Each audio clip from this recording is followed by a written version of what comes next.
Welcome to our big end of the year show. This is amazing. We have so much to talk about, and we have a bunch of very amazing guests. So let's just get started. First, I want to call out our crew. You guys know him. Let's get Phil Labonte out here. He's wearing a suit. There we go. Next up, of course, Ian Crossland.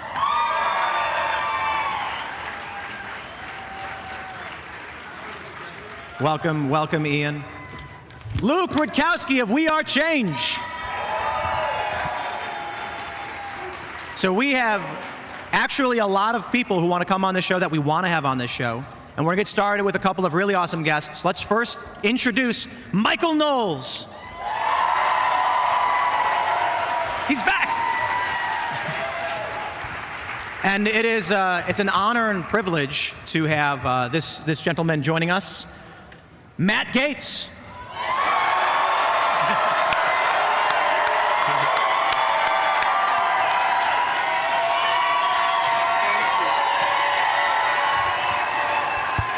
This is going to be awesome.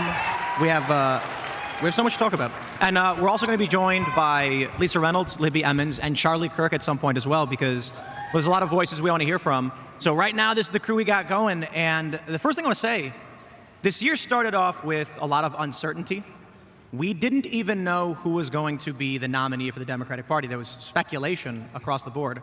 I would say that with this past November, we now do have certainty, especially considering it appears that our movement is the popular mandate, which is refreshing. It's a relief. And boy, that day, November 5th, came and went so quickly.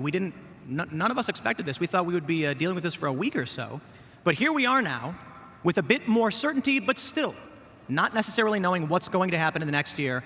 You got crazy stories about SUV-sized drones flying over New Jersey. I heard a story, some guy said one landed on the highway as he's driving past it, and that flew up in the air and took off. These people, I've heard those stories more than once. But of course, I think the big thing we're trying to figure out now is this transition. What's going on with it? And Matt, I gotta say, we heard that you were gonna be the top cop. And the moment I heard this, if you guys watch the show, you saw it, I immediately ran to Allison and Richie, and I said, do we have any champagne? And we jumped in the Cybertruck, me and Richie, we sped off to a liquor store, and I said, sir, give me your finest champagne. He said, here it is, it's $40, and I bought it, and we popped that on the show to celebrate. It didn't come to fruition, but Matt, we really do believe in you. We think that you have the opportunity to do so much good, and you have done so much good. So let's just get it going with what's next, and what can we expect? Why, all this time, I was wondering who jinxed me, and now I know, damn it. You went and popped the champagne before I had the chance to be confirmed by the Senate. Look, Donald Trump has changed our politics. The movement that we have built that is multi-generational, multiracial, is changing the way we are fielding candidates and winning elections. But don't kid yourself into thinking that in early November you changed Washington yet. Because there remains a repository of people in that town, some of them Republicans in the United States Senate, who actually want Trump to fail. They don't want this to be a durable, lasting enterprise. They're hoping this is like a kidney stone that they just have to painfully move through the system, right? And when you look at some of these folks, and we can talk about who they are, they had calcified a good deal of opposition against me, and the Attorney General position is unique in this regard.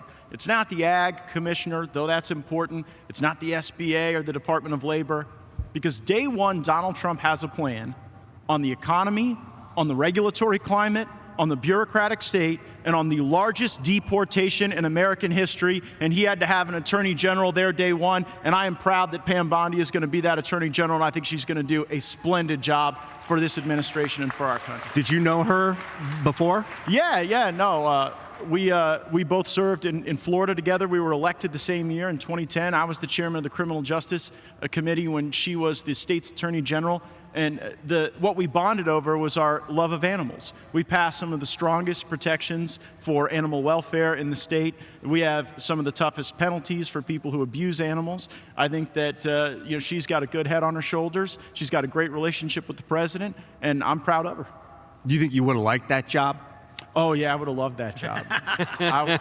Do you think really DC would have liked you having that job? I think that there were a lot of people concerned about it, and what you watched above the line, right, where people say, oh, we have questions about Gaetz's experience, or we don't like this or that about how he talks or tweets or his character, but really, I saw the lobby corps mobilize in pretty unique ways. Big tech did not want me to be the attorney general.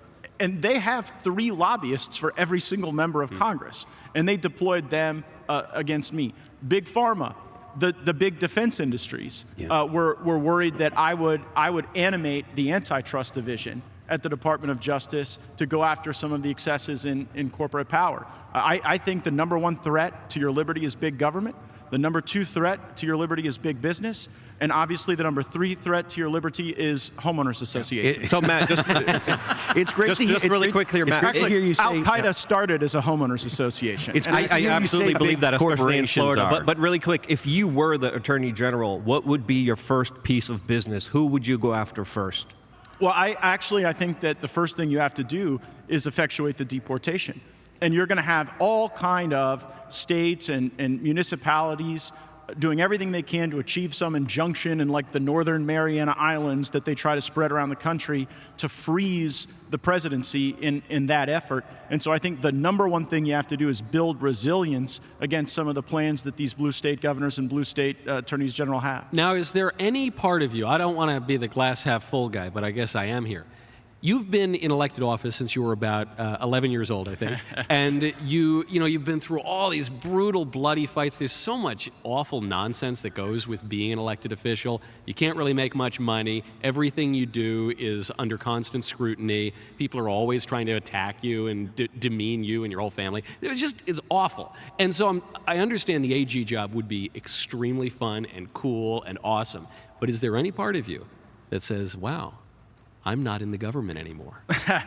Any part of me that thinks that understands that Madison held the role of citizen as the top role in our society, not congressman or senator or president. And so I have very much enjoyed the promotion from congressman to citizen these last few weeks. But here's what we know about our movement, and it's distinct from what we've seen in politics in yesteryear.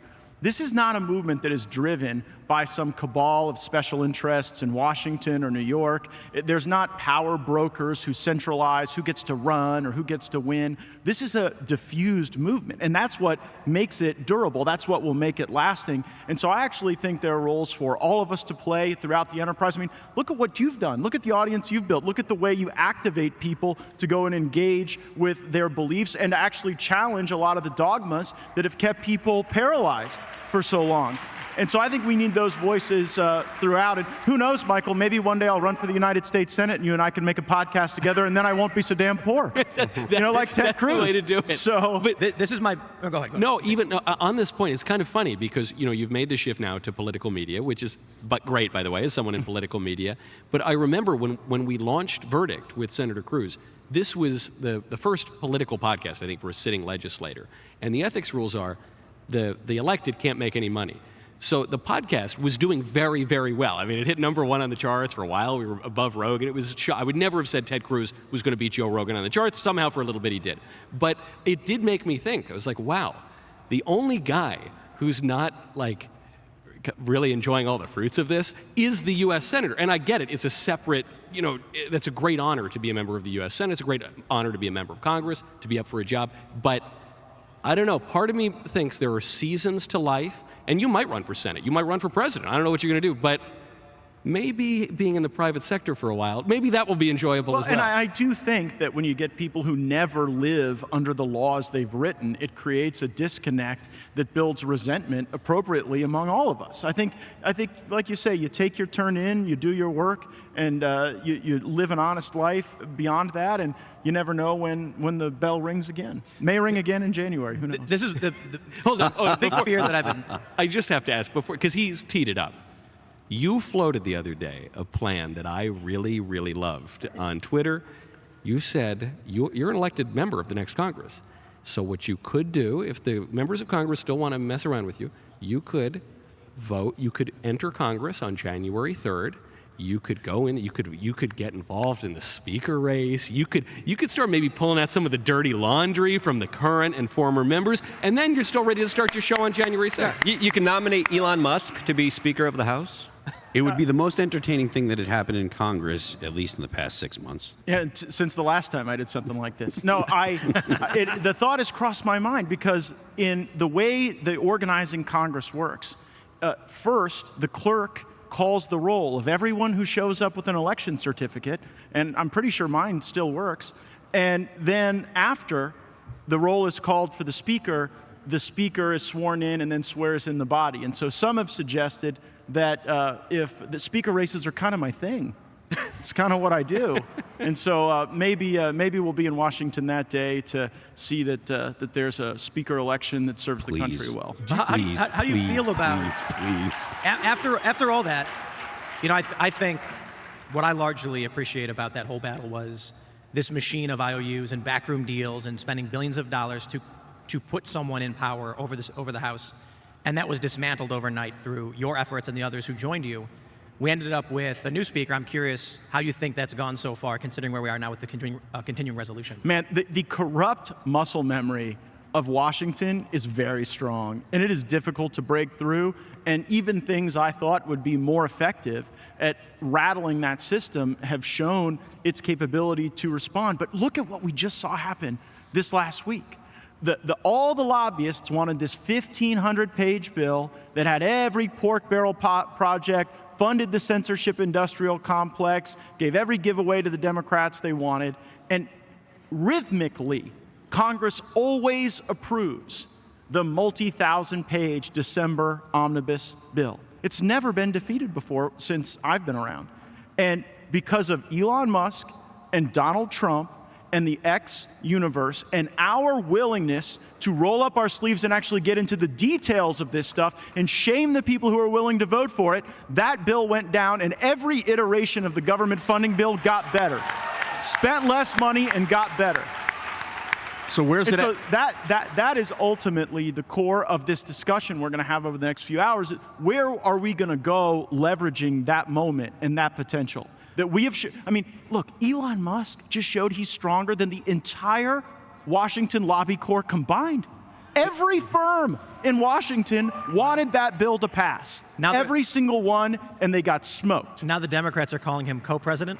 Yeah, it kind of makes me nervous, but not in a bad way. Just that mob rule is very strong. If we wanted to mobilize in some rogue established order and then challenge the United States government, like, the technology is available for people to reach 1 million people tomorrow. Like, you can Facebook groups, you can mobilize. Like, that's part of a lot of the riots and stuff we've seen over the last 20 years. But don't you see how much easier it is for the bad guys to get what they want when we don't have that power? Yeah. Yes. I mean, doesn't it speak to the empowerment of the American people? You get someone like Musk that can actually put out a call to his whatever many million followers he has, and then you see real tangible results. And it's something that's the whole point of representative government, is the people that read Musk's tweet and agreed with him went ahead and they were calling their representatives and they said, hey, we don't want this, and it actually made a tangible change. But I want to say, you mentioned Elon Musk and Donald Trump, and I definitely want to shout out Elon Musk for buying Twitter and fixing it. But I do want to say, now the corporate press, the established narrative is that Elon is the secret president pulling the puppet strings of Donald Trump. And it's because they don't want to admit that the reality is Elon Musk is just agreeing with all of you when he makes a tweet. He just has 200 million followers.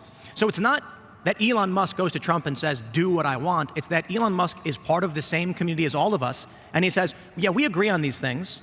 And they all hear it. They're going to focus on him because he's the boogeyman who took away their Twitter. Yeah. But it's a movement that is pressuring Donald Trump to make better decisions. Yeah, he's like a community organizer. Seems to be his main role right now. I'm just happy. I'm just really happy Ron Paul's in there, because if you look at all the roads that are leading to Ron Paul was right, there's a lot of them, and it's very significant. And I think truly this is something that isn't a radical idea. It's an idea that our money should actually go to the American people and not to the special interest groups and not to the lobbyists and not to bioweapons facilities and not to the censorship of Americans and not to the torture of small animals. And this kind of larger revolution is something very indicative of things to come in 2025, which I think will be a larger unraveling of a lot of the dirt, of a lot of the establishment, of a lot of the secrets that used to go on in Washington, D.C., but can't any longer because of Twitter, because of us, because of everyone speaking up in unison saying enough is enough. But that is not self-activating. That does not have its own fiat. I do worry at times about the dynamic among the America Firsters and the MAGA nation, that we just say, well, we won. We won. Trump's got it. Elon's got the reins. But if we are not diligent on these things, pointing out those frailties in the government decision-making process, they will persist. Yeah, it's a great point, because the left doesn't stop just because there was a victory. We had a great victory this fall, but it's a victory in a much larger war. So my fear, which I've been talking about the past couple of weeks, is that as we all mock these cable TV news channels that are collapsing in the ratings, they're getting 30,000 viewers in the key demo. I mean, it's ridiculously low. And so we gloat. We say, haha, we are the media now. It's the podcast presidency. But come on, if they can afford to pay Rachel Maddow $25 million for 1 year with that low of ratings, they're going to come back and say, who do we give $25 million to? Where do we put the billboards? Where do we buy the TV commercials? And they're going to try to flood this space and control its narrative as well. Yeah, They're going to try to buy it. Exactly. Absolutely. The control of the fiat is very dangerous, and it's allowed for massive entangled corruption and a sickened economy. So, I mean, I've heard that they want to maybe go into a Bitcoin reserve. I think Eric Trump was in Dubai, maybe at some crypto conference, talking about relieving tax burdens on like Ripple and Bitcoin, American cryptos, basically. A reserve. Do you think that that's a good thing to get away from the U.S. dollar? Because it does disempower the American military in a lot of ways. A reserve is great. I'm excited for it. My concern right now is, can we control the messaging? So if they, sound money is a great place to start. Luke was mentioning all roads lead to Ron Paul or whatever. We've talked about it for some time. What can we do literally right now? Because a Bitcoin reserve coming in Trump's administration, we're all excited. But what can we do right now, as we know the corporate press is going to pull an Empire Strike Back? It's track the money. That's why I brought it up, because with all this crypto, you can track it at least. The fiat's not just disappearing behind closed doors, $3 trillion gone, $250 million in somebody's offshore bank account. Like, you watch it get tracked. But it's not the corporate media. It's the intel agencies that control the corporate media. I think they're the ones that we have to be really worried about, since they're the ones flying the drones. They're the ones running the psyops. They're the ones that control still some social media algorithms. Not all of them. They don't control Rumble. They don't control Twitter. But this is an information war that all of us are involved in. So people here that are watching, your part is essential here to getting activated, to getting engaged, to paying attention, and reaching out to your elected representative and saying, this is what I want. This is what I demand. I agree with both of you. What do we think? What do you guys think the next move is going to be from a corporate press, knowing that they've lost the narrative control and they have to regain it? Is it going to be try and censorship again? Is it going to be? No, they're going to try to co-opt Trump in the administration. Yeah. They cannot defeat him. They could not do the sufficient lawfare, and so there will be an intense effort at co-option. You see that underway now with who's paying money for the inaugural. And ABC News inadvertently is spending $15 million on the presidential Trump library and casino that is going to be built in Atlantic City, I hope. So they're doing it. They're paying for that. I think, Matt, you're totally right. A lot of people said after 2016 that had Schumer and Pelosi been able to control themselves, had they played their cards right, they would have tried to suck up to Trump. They would have tried to make a deal. And look, maybe Trump makes deals. Maybe they could have had a little influence. Because they called him Hitler 2.0, they so radicalized him that he was hanging around with great people, very, very good people, folks. And so we had a good term. So this time, your point, Matt, seems is well, maybe they've learned their lesson. And actually, maybe their back's just against the wall, and this is the only move they have. That's a dangerous move that they could make, though. Yeah, well, think about where we were at this point in 2017. They were saying that Trump was a Russian agent and that we were all convinced to vote for him by Vladimir Putin from $180,000 in Facebook ads. That was the official narrative the last time Trump was going through this process. And now, they're just lapping praise on him. But Trump's a smart cookie. And this whole effort that you saw today in these last few days where Democrats have said, it's Elon pulling Trump's strings. Alphas want to be around other alphas. And that's what Trump does. Like, Trump sits me down one day at Mar-a-Lago. He says, Matt, I have a lot of geniuses.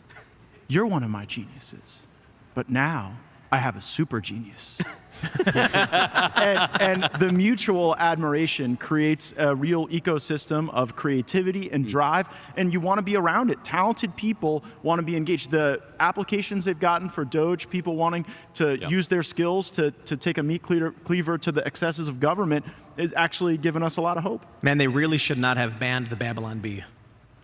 Right. Think about the dominoes falling from just banning a Christian satire publication. Changed the course of American history. Literally. I feel like in addition to the co-option of Trump, or at least the attempted co-option by the, whatever you call it, deep state media apparatus, I don't know, is that it's mimicry. They tend to mimic what's working, or they'll try. Like Hollywood's downsizing right now. They want their films to look grainier, look like they're shot on iPhones on purpose. Yeah. Because that's what people enjoy seeing. So watch like podcasts. I don't know if there's going to be secret money. I don't know. Do you think it's too risky to track all the money? Is it? I think that we're going there. The next step in crypto, I don't think will be the reserve. I think it'll be the stable coin legislation. And then once you have stable coin confidence, then you're going to tokenize everything with the dollar anyway. The dollar gets tokenized. You think the big banks are going to sit back and watch Ripple like take their market share, right? It rhymes with nipple.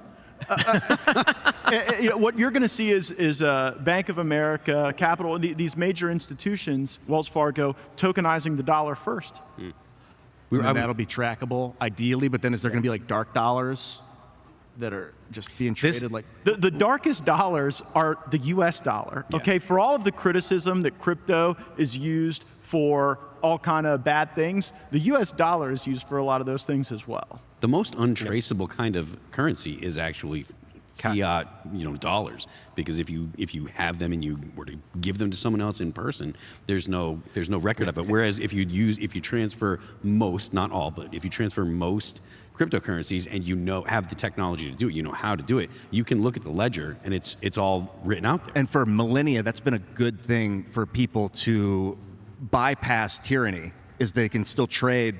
But if they're somehow locked down into this uber sensorial central bank digital currency, maybe something like that. No, I think this is something important to talk about, because I don't know about you guys, but one of the biggest fears I have for 2025 is the Federal Reserve, is the Ponzi scheme banking system finagling and doing a lot of dirty tricks against Donald Trump, against the U.S. dollar, against the best interest of America. Because if there ever was an opportune time to kind of go after the dollar, go after America financially, it would be under Donald Trump's presidency. And I think that's why this larger conversation about Bitcoin and other alternatives is so key and so important right now. But do you guys share that fear or no? Well, I think that you'll see that manifest first when the Fed goes after crypto. Yeah. Right? I mean, there's going to be some effort to disrupt that marketplace even more, but I am encouraged by how resilient crypto has been. Like, I like an asset class that has actually suffered some dives and has shown rebound. The resiliency of things like Bitcoin in particular is built into the blockchain, if I understand correctly, and that's a benefit for all people, like not just Americans, which, I mean, obviously I want to see America do better than any other country in the world, but it is a good thing that it's decentralized and that it's something that is outside the control of any one nation state. The coin. So you said something really scary, in that they would tokenize the dollar. Yeah. That means every dollar is tracked. No matter what you do, they know what by the way, you're doing. And you don't when think you're that's doing it. happening to a pretty large extent now? You go withdraw $5,000 in cash from the bank. There's going to be a suspicious activity report. There's going to be a review of where those dollars moved, where they changed hands, where they were deposited. So you're already living in that world. I think it accelerates rapidly with a tokenized dollar. I was wondering, in terms of the coins, you say some of them are resilient, like Bitcoin. all of my Hawktua coin holdings have not been resilient to market forces. They have not? There have been some others, the coin about flatulence and a few others. You're a brave man to admit that you bought the hog. Now, I will say my Dogecoin has improved markedly. You know, the one that I did buy, I'm a terrible investor, and I own very little crypto, but I did buy LGB coin. Not LGBT coin, but it was the Let's Go branding coin. Oh, yeah. I said, okay. That got rebranded to Patriot token or something, I Did believe. it? Do I get my money back? Because I don't know. I might be wrong about that. I don't know. Double That check. dropped to nothing. I did not become a trillionaire. So the real question I have, knowing nothing about crypto, is certain. I mean, It was Bitcoin. that was the FJB token. The FJB. Yeah, sorry, FJB. I apologize. Continue. I picked the wrong stock. Yeah, my bad. I picked the wrong penny stock. There does seem to be this issue of like pump and dumps just going on in all these meme coins. But it's funny. I sort of don't want to regulate it because it's funny to watch. But at a certain point, mustn't there be some regulation of these meme coins, of crypto outside of Bitcoin, a distinction between other crypto and Bitcoin? I don't know. Does it harken back to the .com bubble, where like you would just see roses.com and you'd see some massive spike in valuation, and then there's actually no business behind it. Yeah, So yeah. we went through this exact cycle before in the 90s, and what happens is there's 3 or 4 winners that emerge out of the space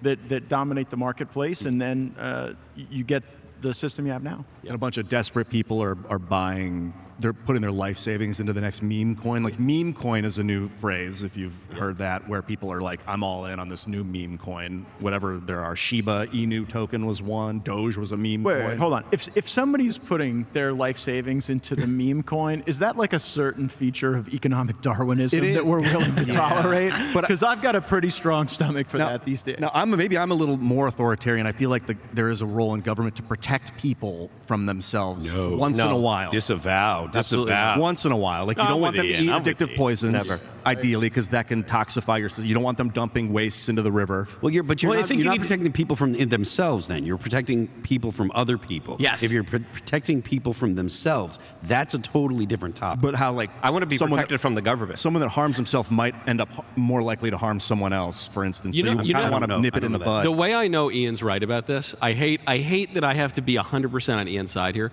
but I think, look, I'm not saying I'm a Rhodes Scholar. I'm not a Rhodes Scholar. I don't have an advanced degree, but I read some books. I know some things, okay? And if there were no financial regulation, if I were left to invest to my own devices, I would be broke and destitute and naked in the street. And we might be You're a better too creative place for that. it, Don't. is my don't- argument. Don't fib. You're far too creative. I've watched your show. You're a funny guy. You wouldn't be. Stop you it. wouldn't- Come on, get out of here. There's a sliding scale of how much protection do we give? How much does the government step in to intervene in people's lives because they're not smart enough?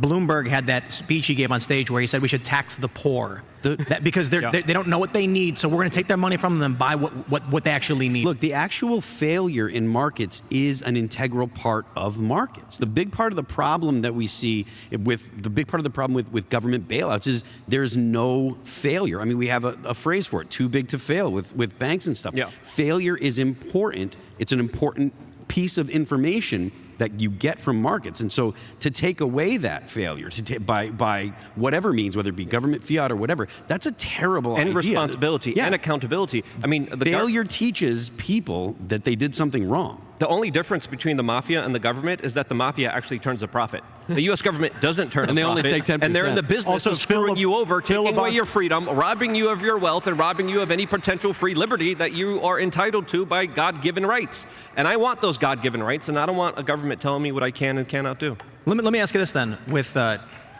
we go. With like CBDC fears or tokenized dollars, do we think the prices are coming down next year? Yeah.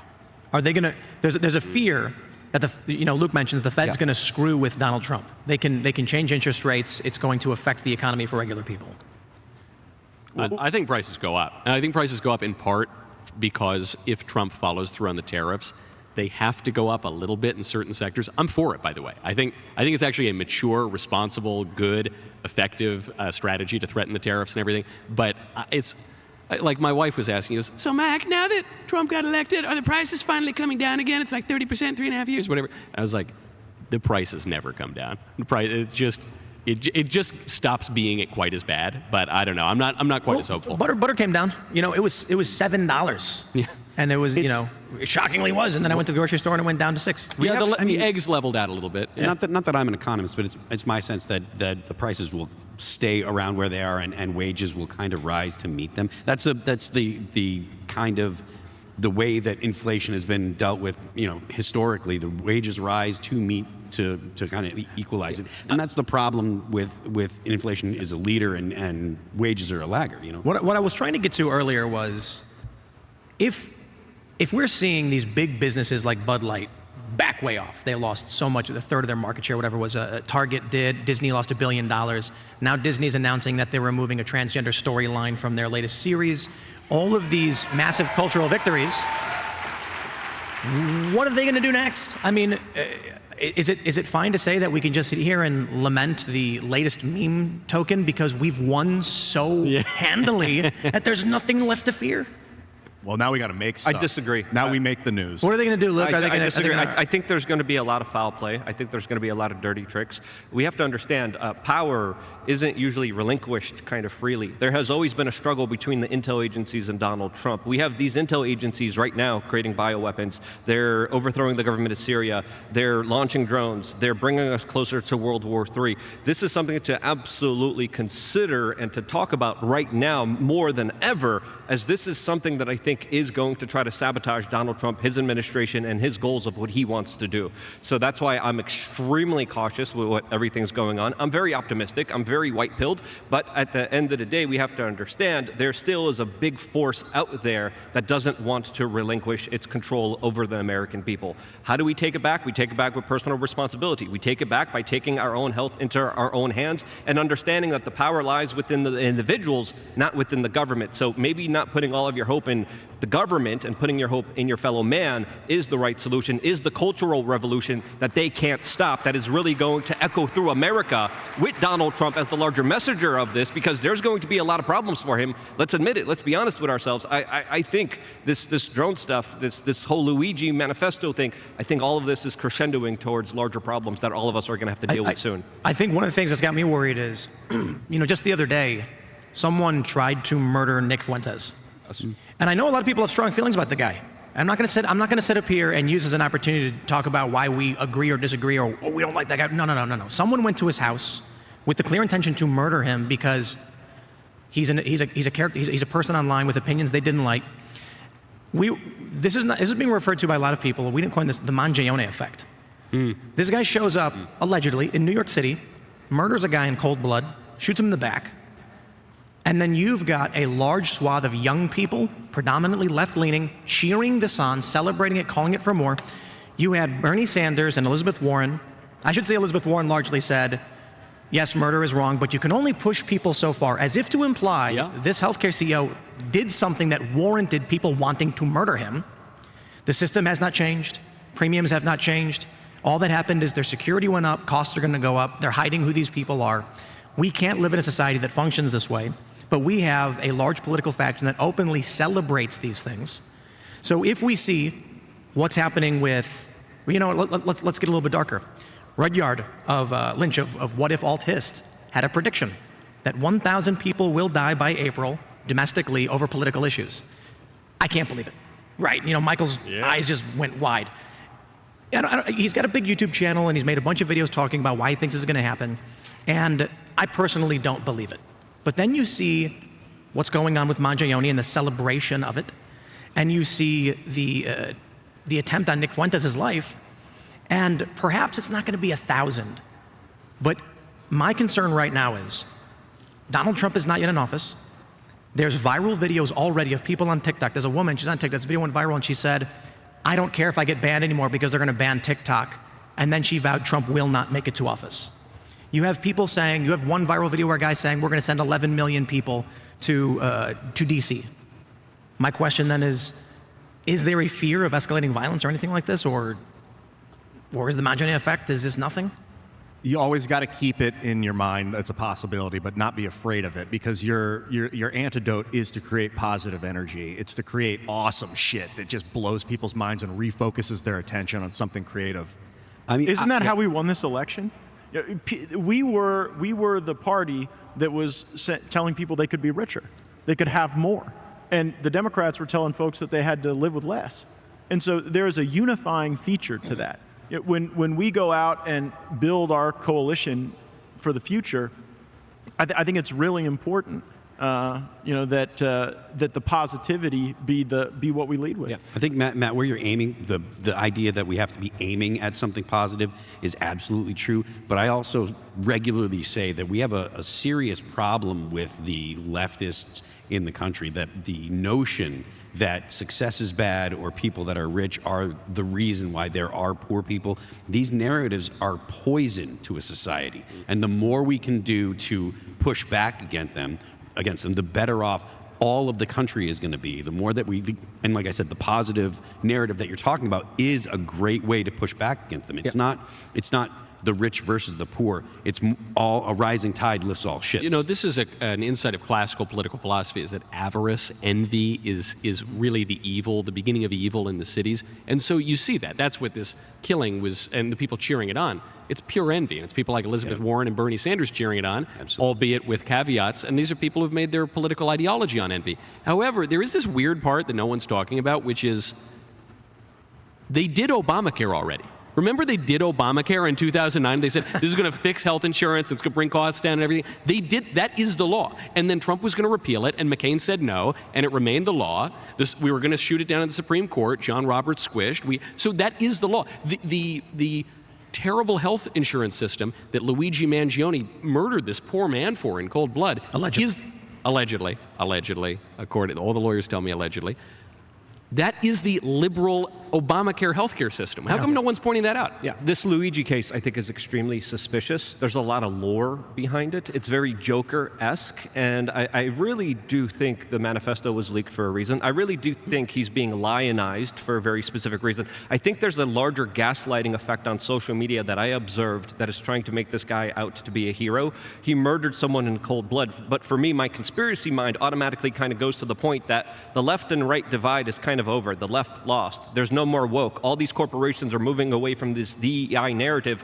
What better way to subvert Donald Trump's agenda, especially his economic agenda, than to not make it left and right, but to make it top versus the bottom versus the top. And I think this is the landscape that's being shaped right now by the intel agencies through social media, through this particular case, whatever involvement they had particularly in it, in order to set the next kind of battle for Donald Trump, who is this billionaire, who is this businessman, who is talking about getting rid of regulations and taxes, which is extremely important. But now that agenda culturally will be stopped by all these Luigi fans that are normalizing political violence. Michael Knowles, I want to thank you for joining us tonight. We had you come in and fill in, and it's an honor to have you. I want to thank you. Thank you for having me. The only person who could get me to delay my own cigar event is you, Tim. So thank you for having me. Thank you, all of you. It's such a pleasure. I really do appreciate it. Thank you so much. Thank you. But we do have Charlie Kirk, who is going to be joining us now. Catch you later, man. Mr. Kirk. There he is. Look at this guy. Before we move on from Luigi, I want to point out he did shoot a man in the back. He shouldn't be a father. He shouldn't be These people are cowards. Allegedly. Yeah. But I think Charlie. Charlie. Well, so what we're talking about is Luigi. You might have maybe heard us talking backstage a little bit, and the top versus the bottom. It goes from left to right to now it's top versus bottom. I think Marvel movies have been seeding this, maybe subconsciously, with the vigilante justice arc. Well, the Joker is a perfect representation. It's so funny. I was just on the PBD podcast, and he said the exact same thing. Isn't that crazy? Like I was just like simultaneously. So, wow. I think that's very insightful. Literally the exact same. And a lot of like super villain ideas. I was and saying like in reality, I was there saying aren't this really from day one supervillains. because of the weird social media response to all of this. A lot of anonymous accounts, a lot of accounts that had no following were saying, this guy's a hero, this guy's great, this guy's amazing. And I'm like, wait, hold on, this is weird. Do you think it's foreign? I think there's something involved here that could be setting the ground. I missed the whole bigger. back and forth. I think this is a psyop, personally myself. Do you think by the intel agencies? Yes.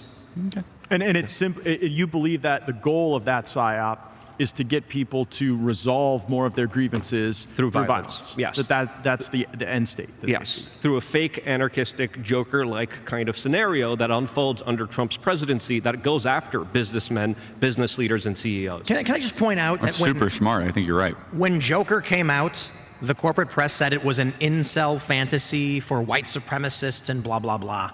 And now, with Luigi Mangione, they're all celebrating this narrative, which is comparable. They're not aware of themselves. Who are you talking about? When the Joker movie comes out, the corporate press across the board was saying that this movie is for incels and white supremacists and weak-willed young men cheering on Joker shooting the TV show host. Someone who he says, you get what you effing deserve. That's what happens. His joke, what happens when you take someone who's mentally ill in the city and you throw them out or whatever. Now you have this narrative of Luigi Mangione, a troubled young guy who was injured and the system was bad to him, so he takes it upon himself. They cheer for that. This corporate press? Are you sensing that from the corporate press? No, I'm saying that the entertainment media was calling Joker far right, but now it's literally the far left celebrating a comparable scenario. Well, the difference is we won an election. I see. That's it, right? We won an election, and so there's more of a willingness to accept alternate forms of resolving who holds power. And if it's who holds the majority of the country has power, that's clearly us. But if it's might makes right, and they have some of these exquisite tools that Luke's been talking about, that's another way. I think we can't play this game. We can't do this. We're gonna flip-flop. I think, we should stick to our principles. We'll agree with the Democrats. We need to end the filibuster and pack the Supreme Court. It's what they wanted to do, and I think we'll just keep on keeping. You think? I mean, a bigger Supreme Court might not be a bad idea. Right now, with Donald Trump as president, you're correct. Yes. 100%. Like, we got 11 people in the Supreme Court. Nine. Does Clarence have any kids? Ian, come on. Like, the amount of decisions, the power that those 9 people wield, and they get it for life is like, I think that's a broken process. I don't think they're going to try to do the vigilante justice there, and they already did. Remember, they tried to kill Brett Kavanaugh. Just by the grace of God, there was a U.S. Marshal there that actually stopped the guy. He had all the configurations, the rope, the weaponry, and right in his driveway. It's so easy to threaten 1/9 of the Supreme Court, like for someone in their driveway, and then the psychological damage that does to the human that has to make these grandiose decisions for 360 million people is like, that's kind of a psychological vulnerability I'd rather not have. I'm not saying we need an AI as our Supreme Court, but maybe we could have like 7 AIs all like giving us advice, and then the legislature could be like, I will listen to the AIs. But still, you got humans making the decisions. There's a little devil on Ian's shoulder right now. But relying on humans, you do need to upgrade to machines in certain processes. Not all of them, but some of them. This is anti-human technocratic agenda. Like this is the singularity. This is what they're building up to. You used to have a dude like dragging your sled. Now you have an automotive vehicle doing the work for you. Hey, look, that's the answer on the immigration front. It's only the automation that's going to get you to your immigration goals. Because once we're able to automate a lot of the things that illegal immigrants are doing in this country, you're not going to have the corporate capture of lawmakers trying to get more people across the border illegally. So I'll defend you on that. Oh, thanks, dude. So what? Okay, 29 Supreme Court justices. Is that enough to diffuse the danger of losing? Then it's a legislature. Ian, I was joking. But as soon as you start adding people or open the idea up to adding people, then the Democrats come in and they just add more, and then the Republicans add more, and you end up with 165 members of the Supreme Court. You're right. We got to beat them to it. How about less congressmen instead of more Supreme Court justices? You think would that work? No, They like it. How about no congressmen? No. The problem is we lost the one we liked. Because the thing about the problem with Congress is you got to represent 700,000 people, and like, dude, you represent you. Like, you can try and represent me, but like, I can only really do that effectively. So it's very ineffective in that sense. You're getting real close to vulgar just pure democracy, and that is not a good solution. I've had a thought about a representative republic or like a direct republic. I mean, I've heard of that. Yeah, where like 700,000 people will vote on something, yes or no, it goes to a smart contract that then sends the yes or the no vote to the system, and then we don't have the humans Charlie, there. help us. Yeah. It's a bad idea. Thank you, Charlie. Well, what do you think? Like you said, the security vulnerability of like a guy getting threatened and then making a poor decision as a result. You didn't go that far, but I'm just kind of insinuating that. Like, how do you think we could get around that kind of vulnerability with our courts, or our Supreme Court particularly? Oh, I mean, I think you have to have a U.S. Secret Service protection and the equivalent of for all 9 Supreme Court justices. And I think it's insane. We protect our banks and our sports stadiums, events like this, with armed guards all the time. I think every Supreme Court justice needs U.S. Marshals or whatever that do reconnaissance work, that work with the Secret Service, and most of them do a great job. Matt, you think that's reasonable, right? I mean, yeah, I think we spend money on the stupidest stuff. That's like $10 million a year to make sure these 9 justices are safe. Not hard, actually. But can you just imagine how much security would have to go to Broadway for Ketanji Brown Jackson's next performance? I would hate to burden the facility. I was inspired. You were Absolutely inspired. What part of queer Broadway is your favorite? I didn't say that. I said I was inspired. That was the show. I said I was inspired to smack myself in the face with a shoe. True inspiration. There's going to be a little of that later in the show, I understand. There is. Did you guys notice the shoes that I'm That's wearing? what we call the Tim's shoes. GTs. You get a good shot at Tim's shoes yet? Show those bad boys off. There you go. What are these? These are official Donald Trump issued. Fight, golden Donald Trump shoes. And in fact, I have two. Believe it or not, it comes in pairs.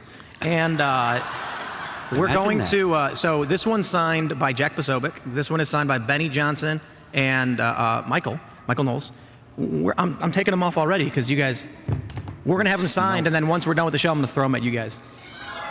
So good luck, I guess. Yeah, I don't know why we're talking about shoes now. I'm not wearing any. I'm just glad you wore socks. Throwing shoes is a serious Arab insult for the So Remember when they threw that shoe at George Bush? No, that's a big deal. And He dodged two in a row. That was the most impressive thing I ever saw from George W. Bush. He's agile. You want me to sign this? No, have that side sign that one. All right, okay. Thanks, man. So I had an What were we talking about? So who convened this meeting? Here, give me the marker. Ian, I'm in man. one of my final weeks in Congress, and they bring us out on the Armed Services Committee to Silicon Valley. They said, we're going to bring you to the most serious defense contractors doing the most high-end stuff that's going to make sure we win all the wars in the future. They take us in this room and take all our cell phones away. And they say, okay, this is very, very important. What's going to save us completely is graphene. And I thought of you. What did they say? Graphene. Yeah, graphene. No way. What we do is we collect the ocean true? plastic. Oh, crap. Yeah, we Here we electrify go. it with flash joule heating. Matt, we turn what it have into you done? graphene powder, bulk powder. We can put it on our roads. So we'll strengthen our roads by I don't know how many years we'll get out of these roads now. And it gives off hydrogen byproduct, which you can capture and use as fuel. So for every $4.50 of graphene we create, we get a kilogram of hydrogen. Okay, but real quick, did that seriously happen? Yes. What were they actually proposing? They were proposing making a good amount of our military materiel out of graphene and then using it as a way to ensure greater battery capability. Let's put the pedal to the metal on this. Batteries, walls. We're going to have touchscreen wallpaper. I'm surrounded by all these generals and colonels and people, and I was like, you guys have got to meet Ian Crossland. You would so get along. His fanny pack is I'll put him in delightful. touch. It's Real Rice quick, University. I just want to say to everybody who's a consistent viewer of Timcast IRL, I just want you to imagine what it's going to be like in 15 years when Ian was completely right about everything. That's why I stay calm when you laugh. Yeah, have fun with it. I couldn't believe you just said that. But Graphene, baby. graphene is pretty good. Oh man, the country that steps on this, because the process of flash joule heating, where they collect carbon and then they electrocute it and turn it into graphene, is very easy to do. So every country on Earth will start doing it at some point, and then they'll start converting their hydrogen fuel systems at some point. We got to get there first. We got to be the one that distributes the graphene first. So let's broaden that, though. You are 100% correct. The U.S. needs to be an innovator in new materials and energy innovation, et cetera. We are currently competing on the global stage. We are facing down the barrel of very serious wars in the Middle East and Eastern Europe. Are we, with this new incoming administration, going to be leaders of industry and innovation? Look, we lost our last major war against a bunch of goat herders. Okay? We are not in good shape in the military right now, and that is no criticism of the brave patriots who are willing to step forward and be the best among us and serve, and their family members who support them.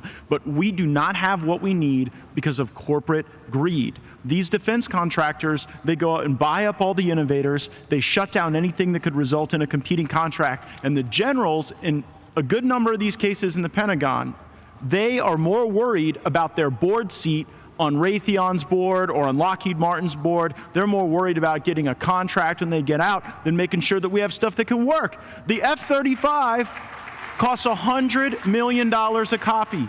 You know what percentage of them can fly right now and fully operationally capable? 29%.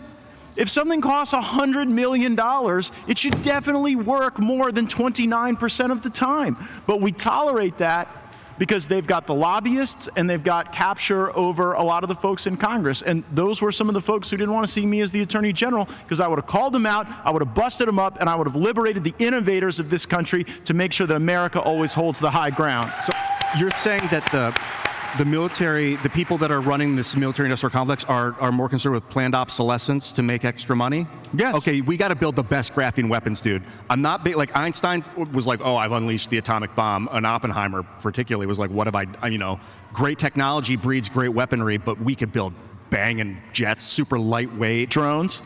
This is what Elon told me about the jets and the drones. He says, Matt, we must understand how to get drone operators laid.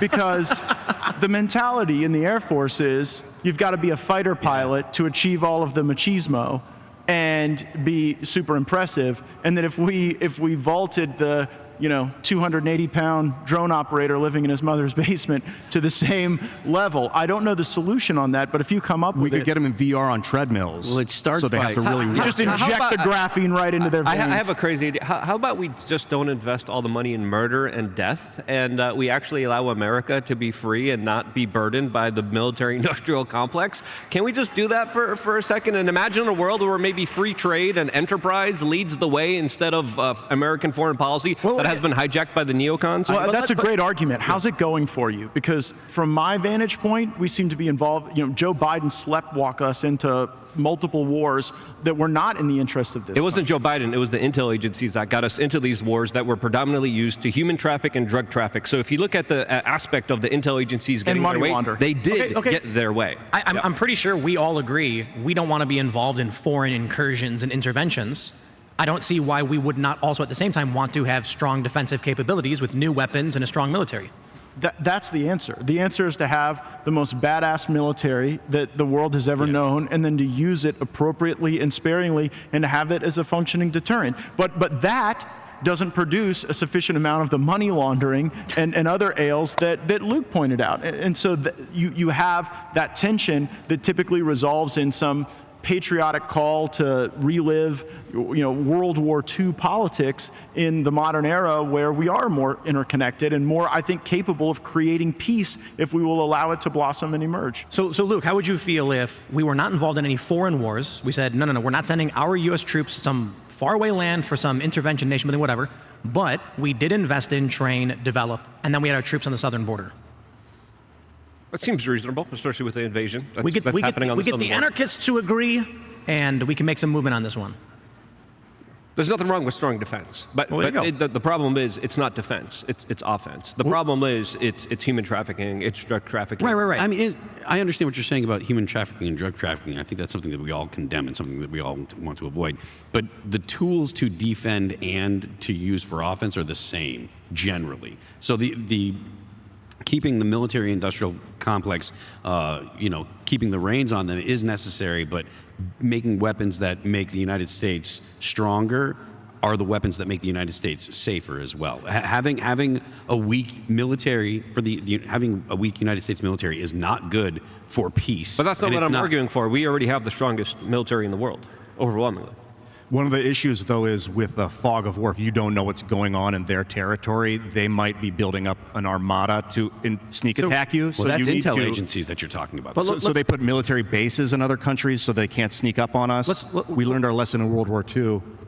No, go ahead. So the idea is, do we descale these military bases? Do we just have a spy satellite system where you can see underground through everybody's buildings? Think about all the lobbyists that have contracts tethered to every foreign military installation, and the effort that they put to keep selling the toilet paper, to keep the moving costs, everything you could imagine. There's a special interest associated with it. A lot of those have become vertically integrated. And so the economic incentives are to spread our troops and our capabilities as thin as possible. So Luke says we have the strongest military in the world. Matt says we just lost to a bunch of goat herders. What's happening? We do not have the strongest military in the world, sadly. I wish we did. Are the goat herders stronger? They just beat us. Yeah. I mean, look, it depends. Obviously, it depends on the military campaign, and I'm not suggesting that tomorrow China could invade the United States. But if we continue on the trajectory we're on, and China continues on the trajectory they're on, with AI, with their next generation of fighter aircraft, with all that they're able to do in space and offensive and defensive cyber, China will be a more capable enterprise than the United States military. And I take no joy in saying that. And the answer is more competition. But again, take the F-35, for example. Only Lockheed Martin can build it, and then only Lockheed Martin can service it.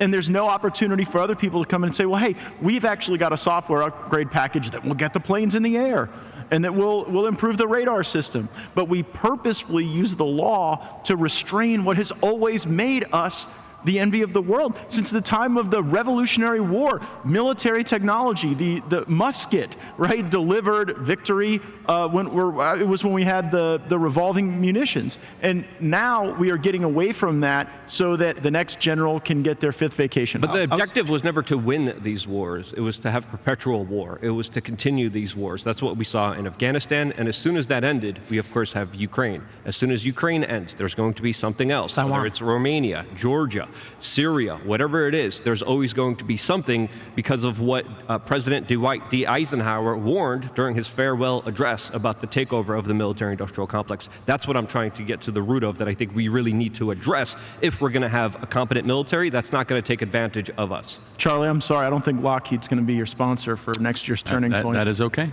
Okay. It's sort of like this, we got a brain, Charlie, I'd love just to listen to you talk for 20 minutes, actually. Do you have any burning ideas right now? Whatever. I'm enjoying. Okay, I'm going to go there. Okay. It's like a brain worm that we need to extract from the military. This industrial complex is where it went wrong. Like when we were liberating, in the Spanish-American War, when we liberated Cuba, that's cool. When we stopped the Barbary pirates, that's cool. You want to protect and prevent horror.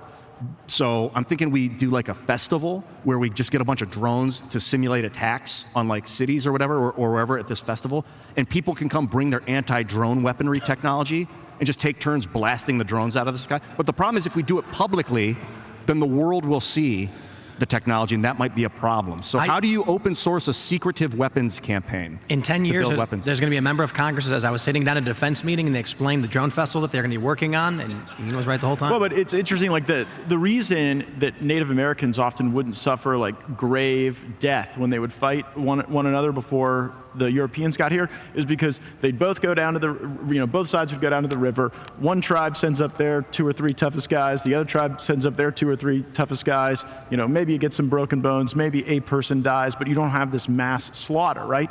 And so if the way warfare is going to change is it's going to be our robots against their robots. Maybe instead of having the wars and the death, we just run the simulations and be like, oh, hey, Russia, we ran the simulation of your drones against country X's drones, and their robots won, so you don't get the territory. Hey, that's like the Olympics, man. More complex. It's like playing online video games with people. Like, hey, I bested you. I don't need to kill you now. It comes down to like, if I don't have enough food, then I don't care what the simulation says. I'll get desperate. So you do want to make sure resources are distributed properly. But you can do that with drones too. We could set up automated drone programs where we're constantly delivering food to isolated areas, and they're coming back. We could set up drone programs that are digging the sand out of the Sahara and putting it back in the ocean. Is that what they're doing in New Jersey? So I wonder, I think they might be setting up a system where they can now regulate drones. I'm concerned that it's like they want to scare us and be like, we got to make sure we can. I don't know. Other than that, maybe they're training and they're testing some defensive drone technology. Yeah, what do you guys think Charlie, what do you think is going on? I have no strong opinions on it. None whatsoever. I'm watching Matt, what do you die think? inside. You know secrets.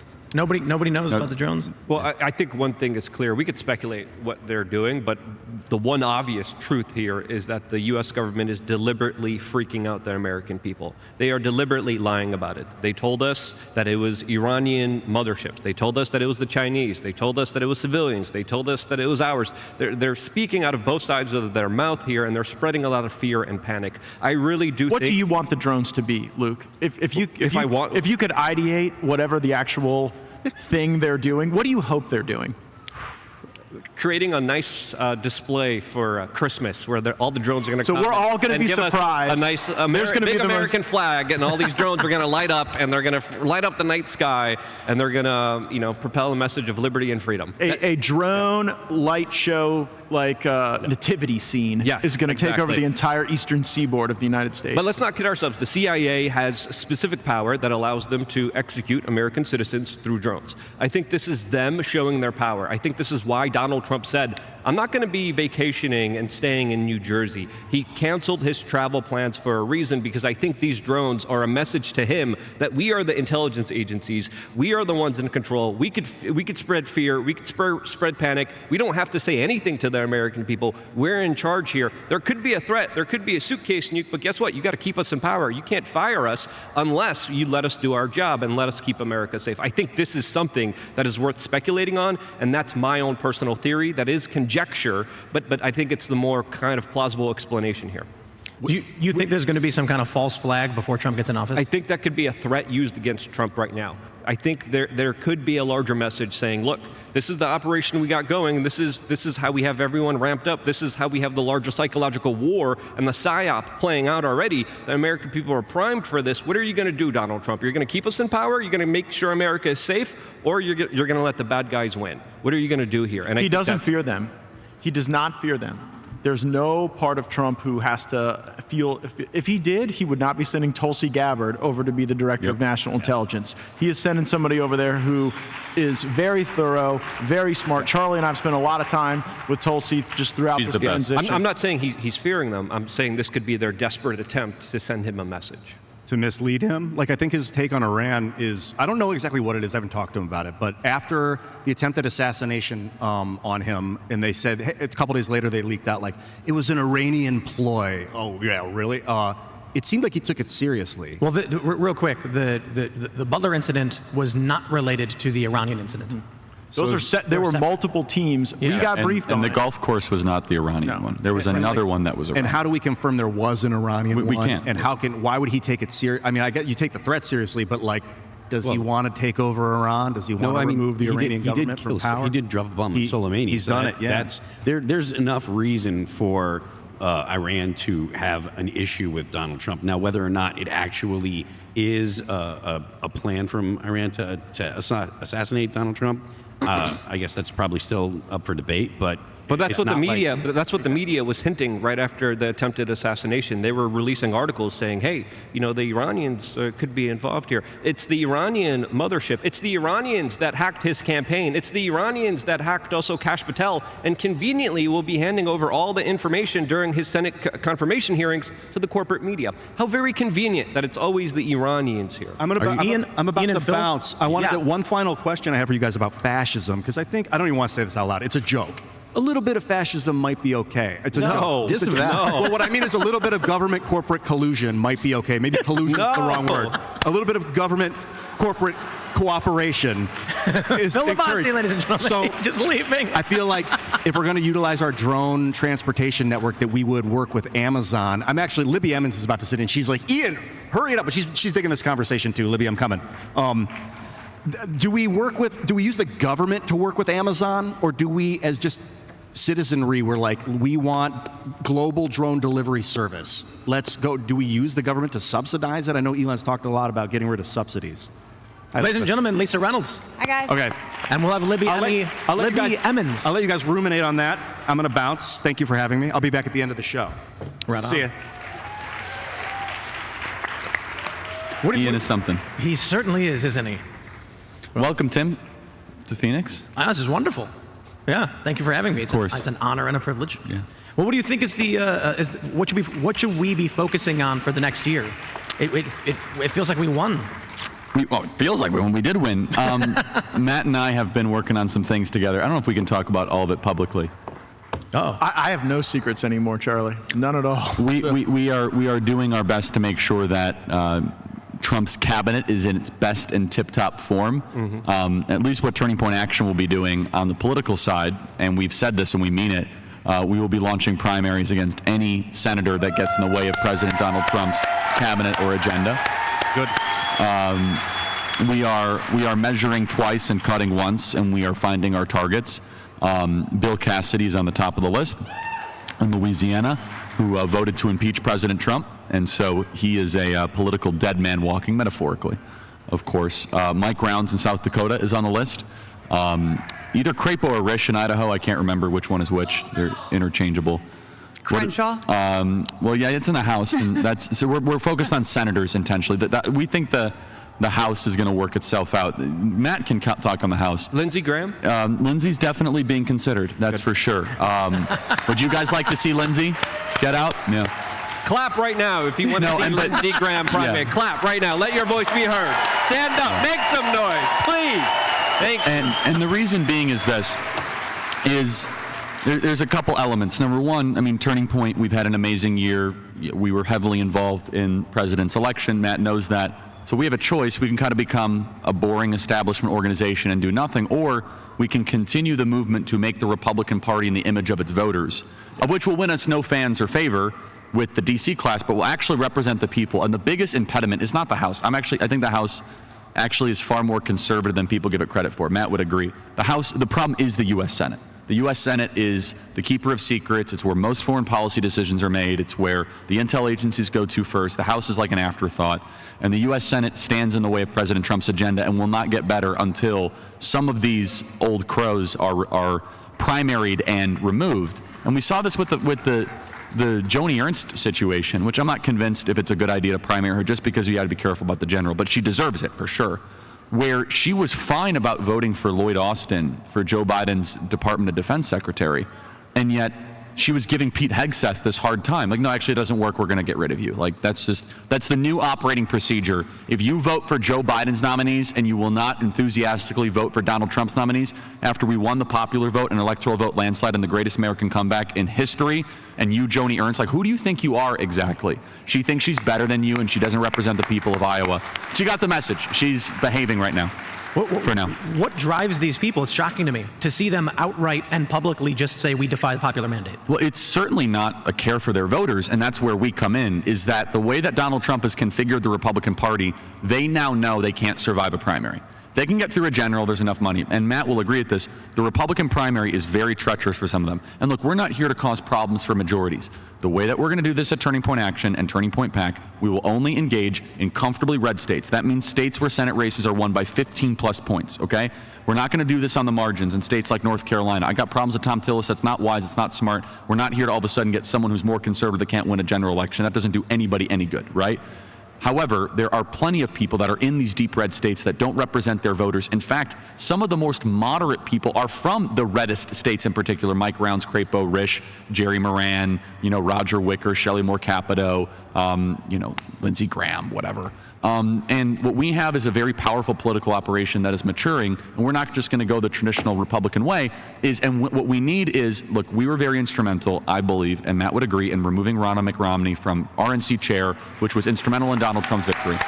And Ronna'd is now a verb. People don't want to be Ronna'd, and now we need to find another verb. And so, don't want to be Cassidy'd. But the opportunity here for the exponential enhancement of our capability is lashing, Elon's resources and interest in saving the country with the army that Charlie and so many have built here at Turning Point. Elon and others see what happened on the ballot chasing and on registering voters and on the way that you were having events in Detroit, Michigan. Correct. You'd never even had an event in Detroit, Michigan we had before. 10,000 people there. Unreal. And they didn't just come for a social event. They left action. ready to go win that state with specific ways to work together. Once we scale this, that takes power away from the people who are the best friends of a lot of those ne'er-do-well old crows. Yeah, One thing that's wild about that is it. Oh, hi, Libby. Hi, Charlie. How's She's it going? the best. She's I know, during this last election, it really started to seem like every race was a national race to a certain extent, and I think that was a lot to do with Turning Point Action, just really isolating and focusing on every single race that was key for the federal government. Well, thank you. And so our hope in this next kind of primary season is not to cause unnecessary problems or shrink majorities, as I say, but you guys deserve better. And these U.S. senators need to be put on notice that at any time the metaphorical political sword of Damocles could fall upon their senatorial campaign and leadership. And if they do not do what the voters have wanted. So, for example, stop sending money to Ukraine. You keep on sending money to Ukraine, we're getting rid of you. I'm sorry, it's just end of story, okay? We know who you are. We know what you did. We're not going to put up with that. It's insane. It's indefensible. And secondly, this confirmation is, by the way, Bobby Kennedy better sail through. Kash Patel, Pam Bondi, Pete Hegseth, and of course, Tulsi Gabbard. And Tulsi's the very interesting one, because I've said for this entire time, and I love Matt's thought on this, I think Tulsi was always going to be the toughest confirmation fight. You remember, I've said that repeatedly, and I think it's heading that way. And this is how you know we are winning. There's this ridiculous story, Reuters or whatever published it. 8 senators are opposing Tulsi Gabbard. Oh, really? What are their names? They never will put a name because they know that now a primary threat is a real thing against them. And so we're not there yet, everybody, but this populist nationalist movement is taking over the entire Republican Party, and the last terrain that the regime controls in the Republican Party is the United States Senate. It's the final piece, it's the hardest piece, it's the most expensive piece, and the highest stakes piece. We feel poised and obligated to engage in the highest stakes. Why is it the most This is amazing. expensive piece? Thank you. Some of the most amazing stuff I've heard in a long time. What makes it the most expensive? Well, Senate races are super expensive. House races you can win with $500,000, but the primaries aren't actually as expensive, and that's where it's kind of this really interesting high ROI. But look, Bernie Moreno, who's great, and he won the U.S. Senate race in Ohio, it was $120 million they had to spend on the Republican side. $120 million. Dave McCormick was like $130 million in Pennsylvania. I mean, these Senate races are super yachts, basically, is what they've become. And so, the impact of a singular U.S. senator is far more profound than I think people realize. Far more than the House. I'm not diminishing, Matt's former employer. But if you're able to get a couple, you don't have to do all of them, because then all of a sudden the behavioral pattern would change. People will retire, they'll be replaced. And that's the thing. Once there's an open seat, we can fill it with a good one. I'm not worried about that. The bigger issue is these remnants of a Republican Party that doesn't exist anymore. These are relics. These are antiques. They're like, where are you from? And you think Russia's like this terrible problem. And like Roger Wicker from Mississippi is talking about how we need to spend more money on Ukraine. Like, who are you exactly? And it's like he's been grandfathered in. Who are you? A vessel of the lobbyists and special interests who benefit off of forever wars. 100%. And again, if you will change your voting pattern and you will become more populist nationalist, then you can be marked safe from a primary. But we know the Ukraine thing, I'm not going to let go. These ridiculous people have been sending money there while our own border was being invaded by a foreign adversary, the Sinaloa drug Mexican cartels. And I think it's outrageous that we allow that to happen for the way we did. So the Tulsi Gabbard is interesting. Tom Cotton is leading that charge. I've liked Tom for a long period of time. I think he's going to learn that he is on borrowed time soon with MAGA if he keeps this up, because Tom is great on immigration. Tom is great on the Insurrection Act. Remember, with crime, he's phenomenal. But if he gets in the way of Tulsi and all this stuff, that's going to be a tough fight for him.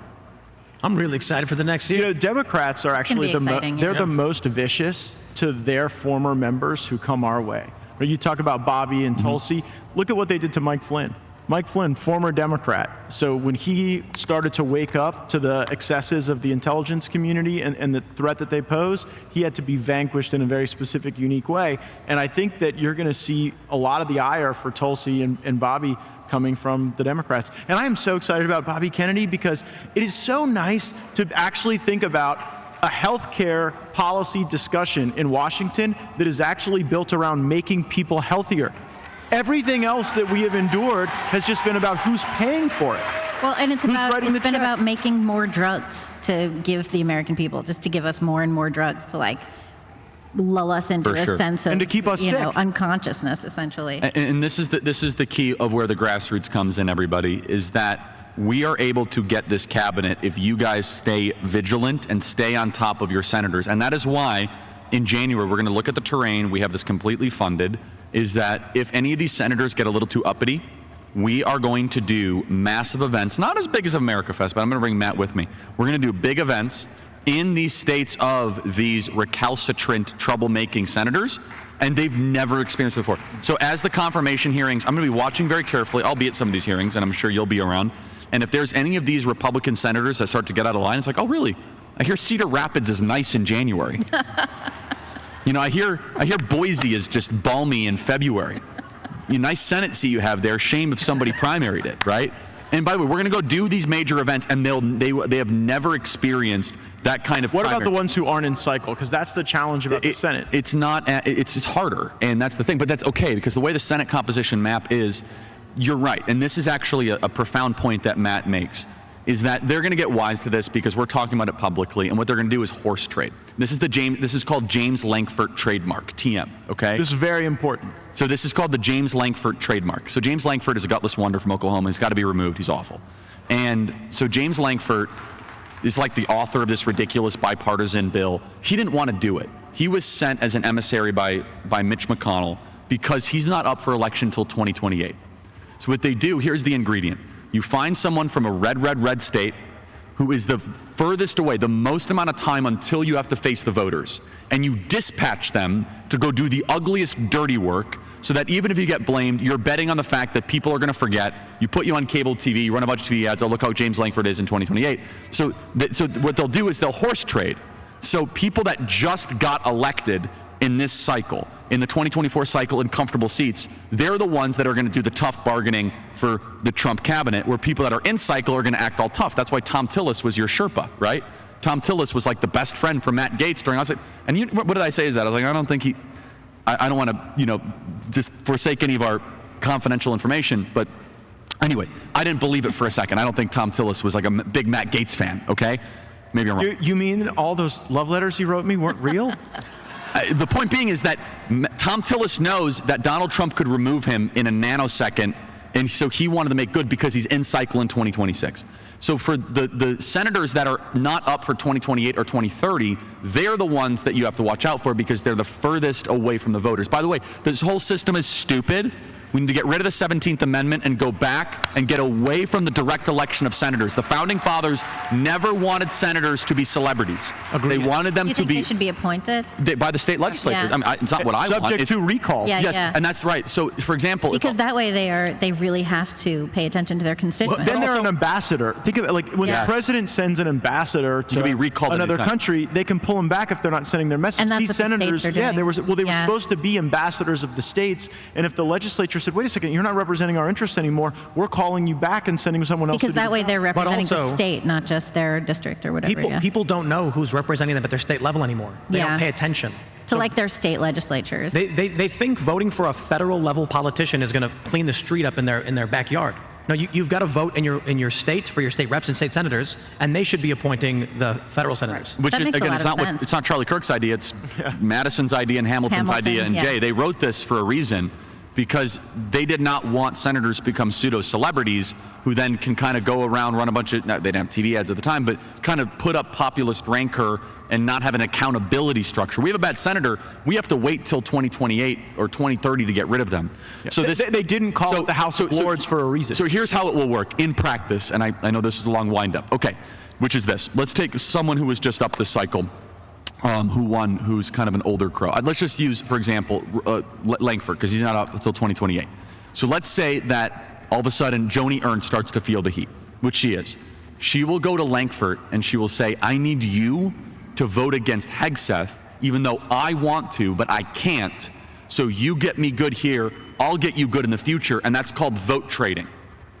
So, and then she'll say, I need you to grill him hard, and I'm going to act as if I'm his best friend. This happens all the time, I doesn't saw it, the Matt? vote trading happen where people... It's so sick. Where people were willing to, oh, Matt, I'll definitely vote for you. Let me help you everywhere I can. And then I see them on TV blasting Pete Hegseth. And then there are people, oh, I'll definitely support Pete. And then they go blast me. Yes. And it's just so obvious. So they're that they obviously traded. coordinating, and so it's just transparent. So what you have to do, and this is the only way to beat it, you have to condense the universe of people that are willing to trade. So it gets down to like no people eventually. Otherwise, if the body politic is 15 people, they're all going to be up in different years, and they're constantly going to be trading, and you're never actually able to change the composition of the U.S. Senate. We got a bunch of bad senators, as you pointed out. We've had this problem for a very long time. I feel like most of my life, I have seen exactly what you're describing with no action being taken, no one knowing what to do, and we sit here at the end of this year at this massive and amazing event that you have put on, Charlie, and it's, first of all, I just want to say this is absolutely incredible. Just to be, everything you've been saying about how we're actually going to see action taken against these people who have been selling us out, voting trades, etc., it's cathartic. Thank you. Is there a concern that we see something comparable among the Democratic Party or any political rivals to try and bring in maybe some further left opposition? Yeah, I mean, I'm not going to say this braggadociously or pridefully, but I don't think a turning point machine exists on the left right It does not. It doesn't, and they've been complaining about that. Exactly. They've been like writing about that in the New York Times, lamenting the fact that they cannot pull something like this off. They need to get Beyonce out there, and they need to get Megan Thee Stallion out there, and whoever else to parade them around, And just P. to Diddy's get party list. just to get enough people to come to the stadium. And it's fake. Those people didn't want to be there. No. And here's Charlie, who's doing it all, sitting here, raw conversation, no script, is in front of a crowd, explaining exactly what he's going to do and how he's going to do it, and they have nothing. And we're all stoked to be here. Like everyone's so Nobody was thrilled to be busted. here. Yeah, Everybody came on their own accord.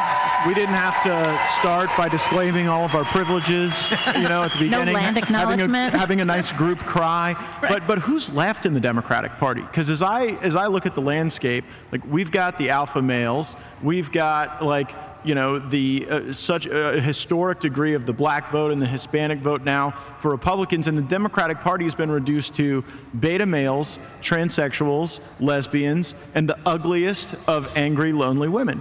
And I say that because the hotties came our way at the end. The hotties were late breaking for the Republicans because they looked at what was going on the left. It's a and they didn't want to be mystery a why part you of that. didn't get your confirmation. No, but I actually think. How do you really feel, though? Oh yeah, I actually think that The mystery, Matt. soon the trans women will be in charge of the Democratic Party because they are the most masculine force left in the and Democratic Party. they're going to occupy the bathrooms too. They're just going to. They have more testosterone than the soy boys. Who do you bet to actually win the fight of the Democratic Party? The trans women or the soy boys? But let's definitely the trans women. But this is not a joke. Yes. It is kind of. It sounds like one, but it is actually. I think you're correct. In all seriousness, you are seeing many women on the Democratic side who vote deferring to males who identify as women instead in a lot of circumstances, in sports and now in Congress. Yep, in Congress. I mean, look at Sarah McBride. People are all about letting Sarah McBride use the bathroom on the Democratic side. Every member has their own office, bathroom in their own office. There's no reason for that person to use a bathroom anywhere else ever. There's also, I'm interested in your take on how Nancy Pelosi recently torpedoed AOC's try to be the ranking member on oversight. What was that about? I mean, AOC is like her or don't like her. She's at least a young, forceful person, and Pelosi's older than Joe Biden. She's legitimately talented. I mean, you don't get 13 million followers as a member of Congress without having some sort of talent. I'm sorry. I don't know if she's bright. Matt can tell you, but she understands the internet intimately well. She knows how to navigate it. She is smart. I mean, in terms of of course. It's not controversial. Her political ambitions. But she used. Matt would know this far better than I would. I only know it as an outsider. She used to be a political rebel and then kind of played the establishment game and has become kind of super boring in some ways. But at least under Democrat circles, again, they're so just unbelievably just dry and shallow. I guess she's interesting by their standards. We have Matt Gaetz, and we're not boring. Okay, so we got a lot. We got a lot of depth at the conservative movement. But it shows that insurgencies will be quelled by Democrat leadership, and they build their political party how they eventually want to build the country.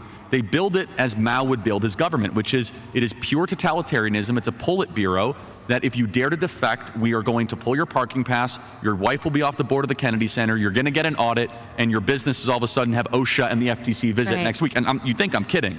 That sounds for real. No, that is 100% how they operate. Well, there's another feature, and it's bipartisan. It's for folks who you think may deviate from the leadership narrative or those directions, you have to dangle something just out of their reach that they're trying to get but don't quite get. AOC will be the Democrat lead on oversight in short order or something else, but you have to maintain the fiction that it's the Pelosi echelon of political leadership that actually doles out power. And additionally, this is what's important. The Republican Party, for all of our problems, is that we have a representative element where we can primary people. We are a true political party where if you want to run, that you can get rid of the ossified old guard, that it's so much more interesting, and honestly what democracy should be is far more alive and well in the Republican Party. The Democrat Party is not. The Democrat Party is incredibly totalitarian. It's very top-down. Now the question remains, and I don't know the answer to this, is where did the energy go, and will it ever come back, of that Bernie Sanders rebel, what do they call themselves, Our Revolution? What was the name of the group that drafted AOC? It was a very, very Justice Democrats. Yeah, no, that's right. It was the Justice Democrats. Whatever happened to them? Because they were the ones that actually... They got corporate jobs. Well, actually, tomorrow, I don't know if you know this, Tim. I mean, tomorrow, it's supposed to be a discussion. I don't want to debate him. I have no interest in it. If he does, I'll respond. Cenk is coming here tomorrow. I don't know if you know that. And we're going to discuss this because I actually think he's onto something.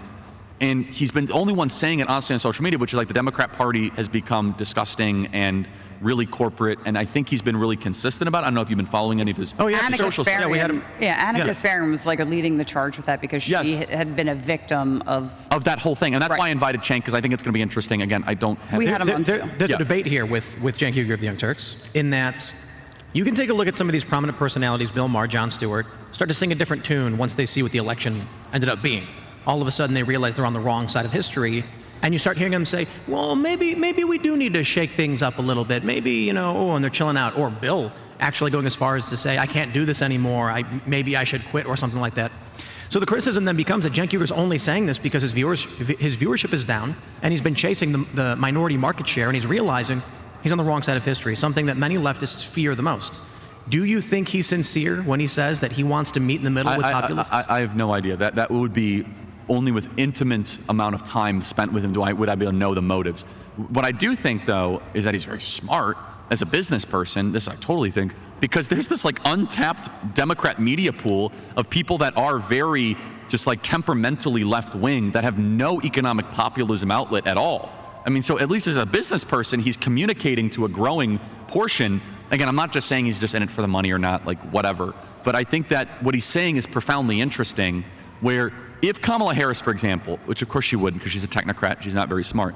But if Kamala Harris would have come out and she would have said, I'm going to secure the border and give you UBI.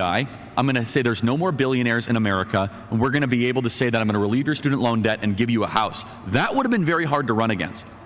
In the sense, again, I'm not one to give them ideas. It was obvious in front of us. You have the world's richest man and a billionaire running for the presidency. If the Democrat Party would have ran an anti-billionaire, economic populist, restrictionist immigration message, that would have been lethal. And it would have been very hard because no one would have believed it from Kamala. But if that would have ever manifested at the top of the Democrat Party this cycle, that is the only way they could have defeated Donald Trump. They could have only defeated populism with populism and done it. The immigration thing, they would have had to go to the right. They would have had to concede it. They had to quell their base. If they would have done that, free stuff populism would have been incredibly hard. And that's what Cenk has been preaching that message to his, But I'm not a big Cenk fan, but let's give him a little bit of credit because he did call out Barack Obama's drone program when everyone on the left was acting like he never heard of it. He's very consistent on that And he stuff. was canned and fired by MSNBC for not going along with the war propaganda. So there is that. Sorry. I was just going to say that they didn't realize that could even be a strategy because they're all stuck in their own echo chamber. But now, just like Cenk is kind of turning around, so is AOC. She did a whole live stream saying, hey, the people that voted for me and the people that voted for Trump, come talk to me. Tell me why. Tell me why you did this. She didn't understand. She's running in 2028. She didn't understand. Yeah, exactly right. But she didn't. I think it's more because they don't venture out past their own ecosystem, so they didn't realize it. I think this of Cenk Uygur, I don't care about his motivations. I care about the results of what he does. And if he comes here and he says, Charlie, tell me what your goals are, and if we find a middle ground, let's accomplish what we both want to accomplish, let's get it done. Well, and I want to hear from him, what is the state of the Democrat Party? Where is it going? What happened to all the grassroots rebel energy? Where is the MAGA equivalent on the left? Because it just isn't there.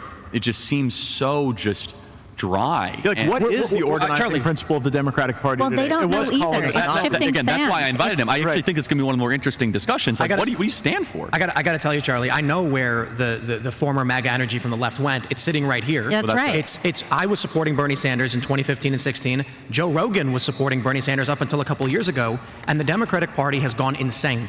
And you see RFK Jr., you see Tulsi Gabbard, you see Elon Musk, you see Donald Trump, you see a bunch of former Democrats leading the Republican charge, and you see over and over again, I love this, they say in the media, where's our version of Joe Rogan, or so help us a Tim Pool.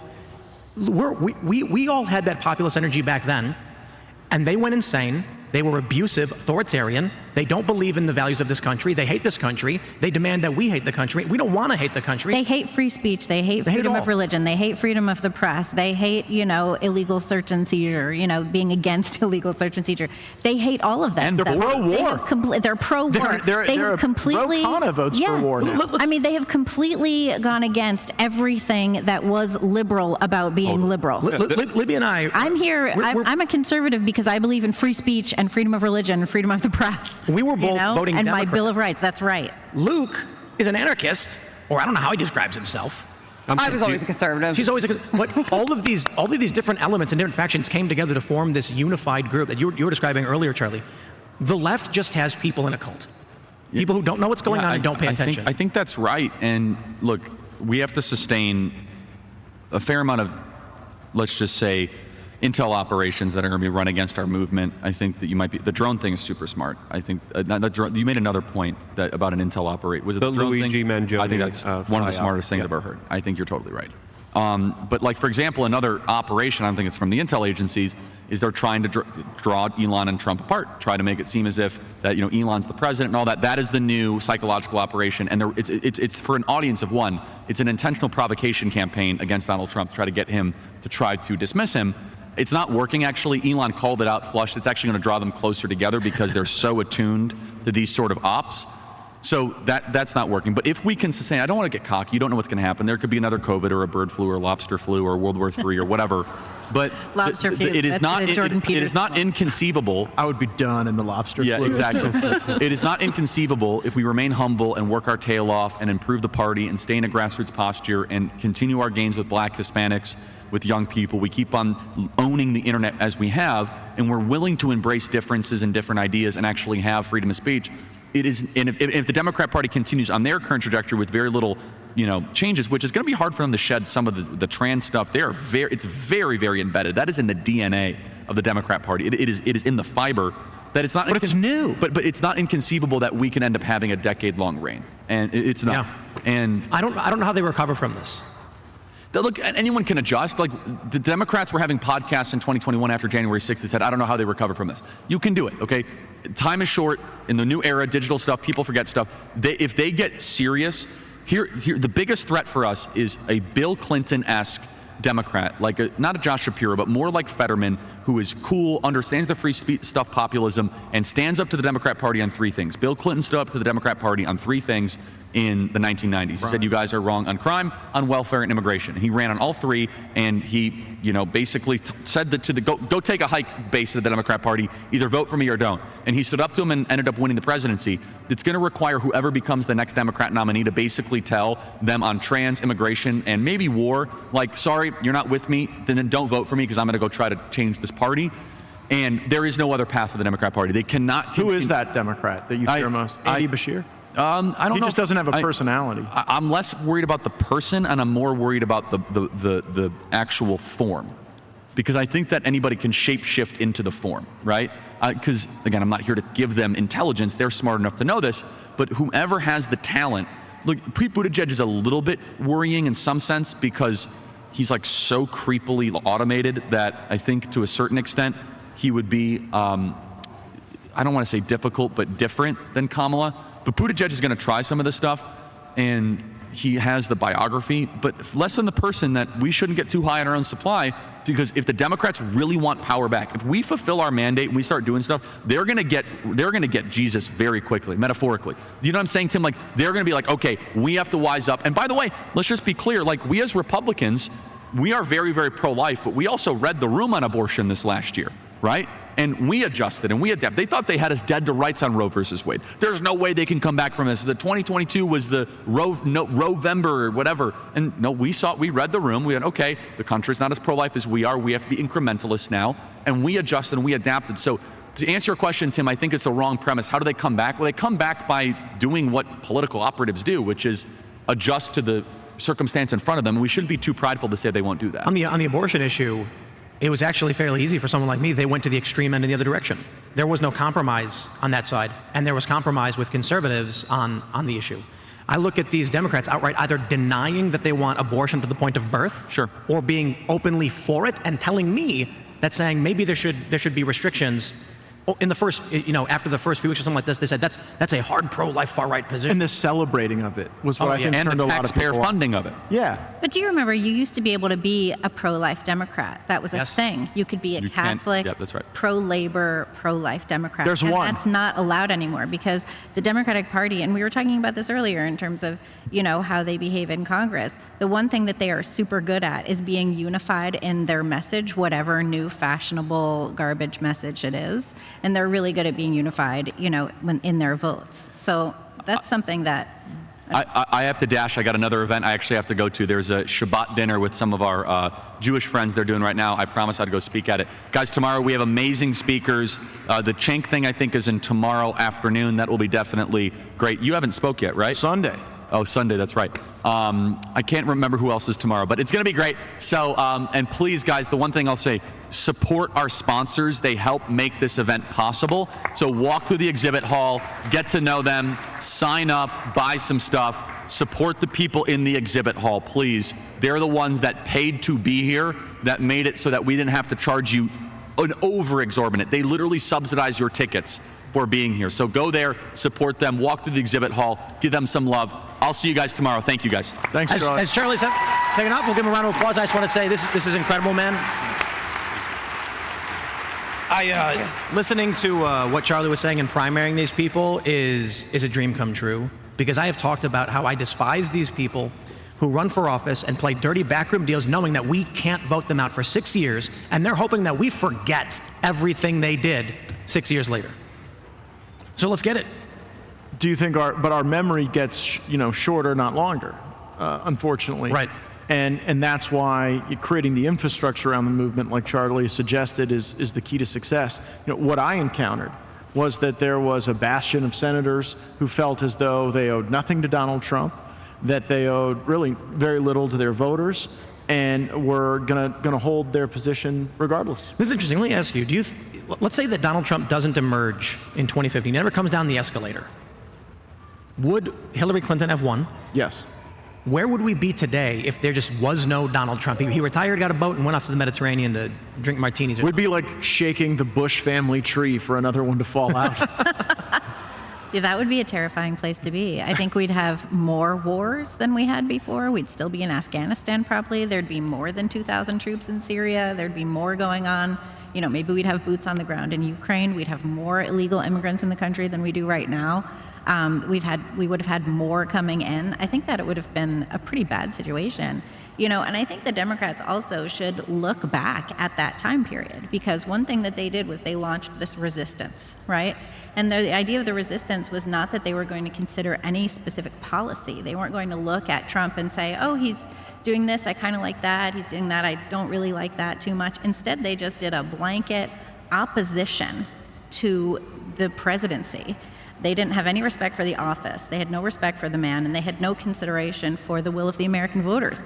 And this is, I think, what's going on now with like Cenk and Morning Joe and all of these people, Bill Maher, Jon Stewart, who are sort of like, well, maybe we should look at it a little differently, because they spent this whole time just being blatantly oppositional without any substance behind that oppositionalness at all. They only care that they're on the wrong side of history.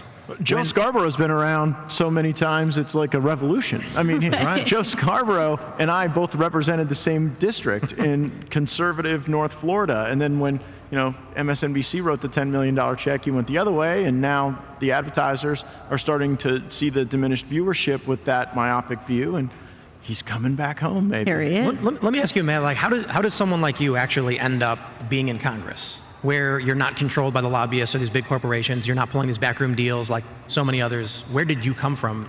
How does this happen? I was a country lawyer in North Florida. I got elected to the state legislature. I did a good job there. My congressman of 15 years, who was a mild-mannered, good Southern gentleman, vacated the post, and I sought the post. And by the way, at the beginning, I was just like the rest of them. I showed up there in Washington, and I said, how do you win this game?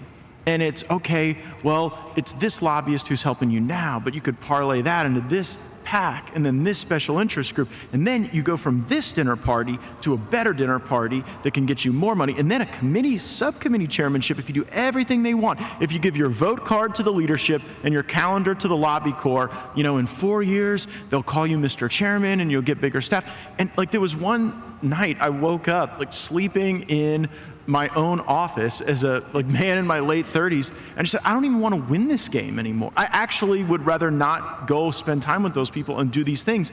And it was a moment of zen where I determined that I would win or lose based on what the regular people of this country wanted. And if they wanted to replace me, fine. But I wasn't taking the money anymore. And I was the only Republican in Congress who took no lobbyist money and no PAC money after that commitment. And now there are 0 Republicans in Congress who refuse all lobbyist and PAC money.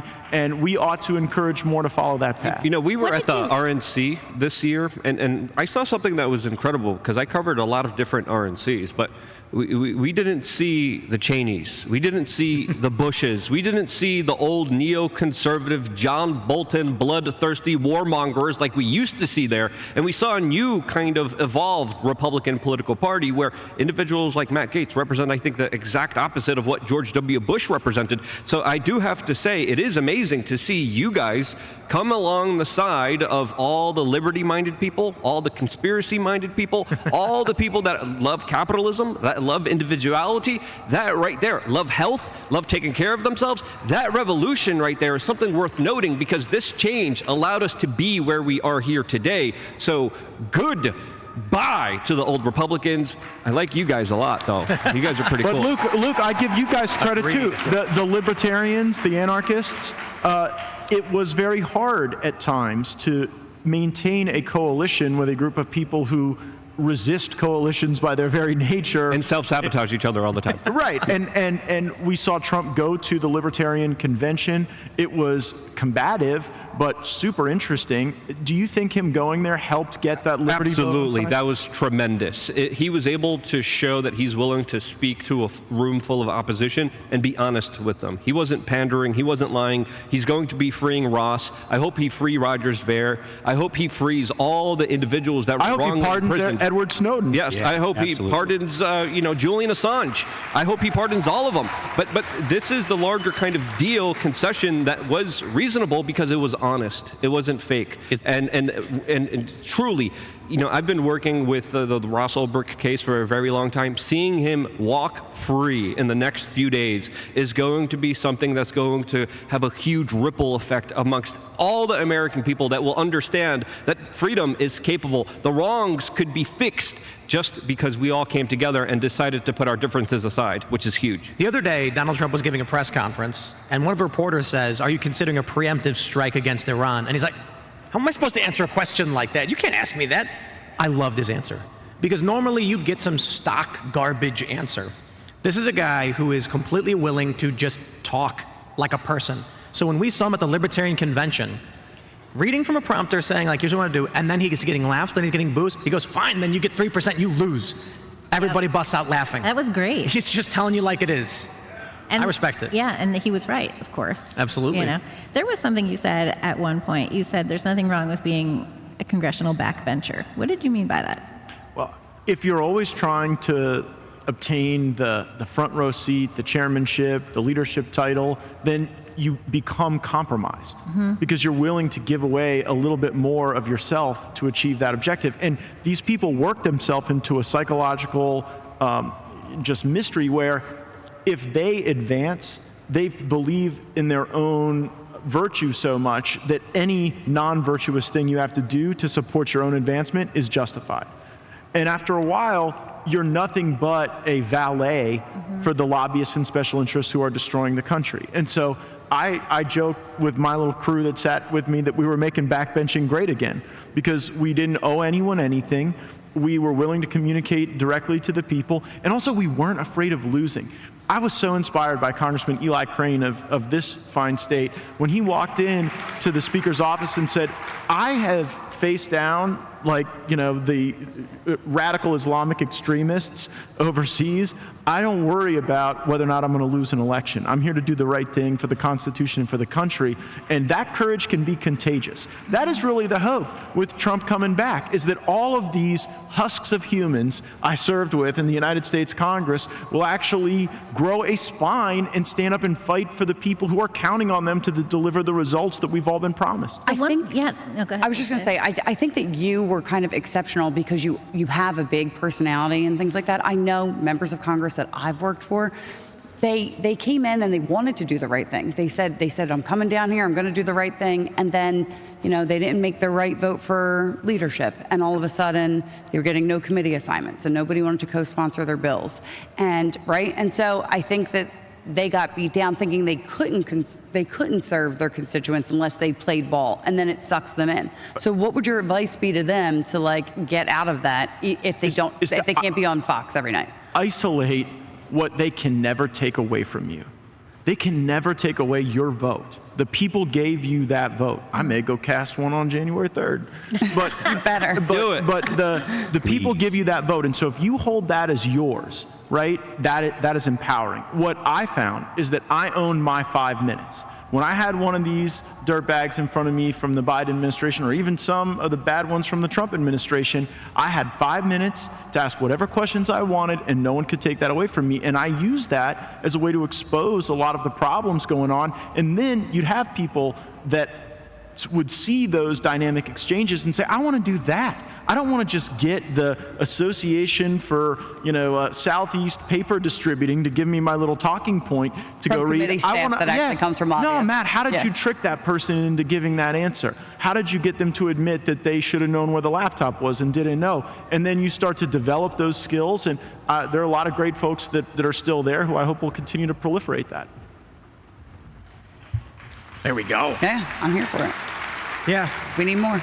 That's a good message just for general life. Like, just find what they can't take away from you. Yeah. And lean into that. That's what Luke is always preaching about healthcare. He says, you have a say in whether or not you win or lose the biological war that is being waged against your body. Absolutely. And if you sit back and take it, then that's how we get diseased, that's how we get sick, that's how we live diminished lives. But if you take agency over your body's own resilience, I did 25 push-ups after I heard that riff from Luke. Good. Yeah. Big Pharma doesn't want you to heal yourself. That's why I got a hat. It says, No, they want us to be make America lifelong. not fat again, because we are very fat. We are very it's gross. overweight. We're very sick. We're very downtrodden. We're very attacked in all elements of our life. And when we realize the larger truth of, hey, my health is actually in my hands. I'm actually participating in the larger destruction of my own personal health. I'm going to stop investing in this. I'm going to stop spending my money on this. Everything changes because you're able to see things clearly. I mean, getting rid of the fluoride from the drinking water, which RFK Jr. is promising, could unleash the full potential of the American public to be finally unleashed and have their pineal glands decalcified. That larger potential, that neurotoxin being cut away from the water drinking supply, could essentially allow America to be a leader on the world stage when it comes to intelligence, when it comes to health, and when it comes to being the change that you want to see in this world. And that's beautiful, and that's amazing to see. Well, pharmaceutical companies, their big goal is to make sure that we're all lifelong medical patients. That's why they love the concept of the trans child so much, because they put you on drugs when you're 12 years old. They start cutting up your body at 14, and then by the time you're 50, 60 years old, you can't do without the drugs that they are feeding you. They've infiltrated the medical schools too. They're the ones that are paying the medical schools. They're the ones that are writing the textbooks, and so even the doctors are now brainwashed by the big pharma. Because that's actually a really there's a larger narrative here that we're actually discussing, and that's the idea of agency for the individual, which is something that is very common on the right that the left really doesn't have, and the more that we can add fuel to that fire inside of people that want to take responsibility for themselves, whether it be taking responsibility for your own life as in your health, or taking responsibility for your own income by starting a business. These are things that the right needs to be. We need to remind the right that this is the home of that kind of mentality. That's a really great descriptor for the factions, in the culture war, those who have agency and those who don't. I was thinking, a lot about what you're just saying. They don't want responsibility for their own actions. They want the government to pay for their things. They don't want to have jobs. They want the government to lock everything down when they're scared. But these are also people who don't follow the news, don't pay attention. They just follow whatever line they're told, whatever talking point, because they don't want or have the agency to do it themselves.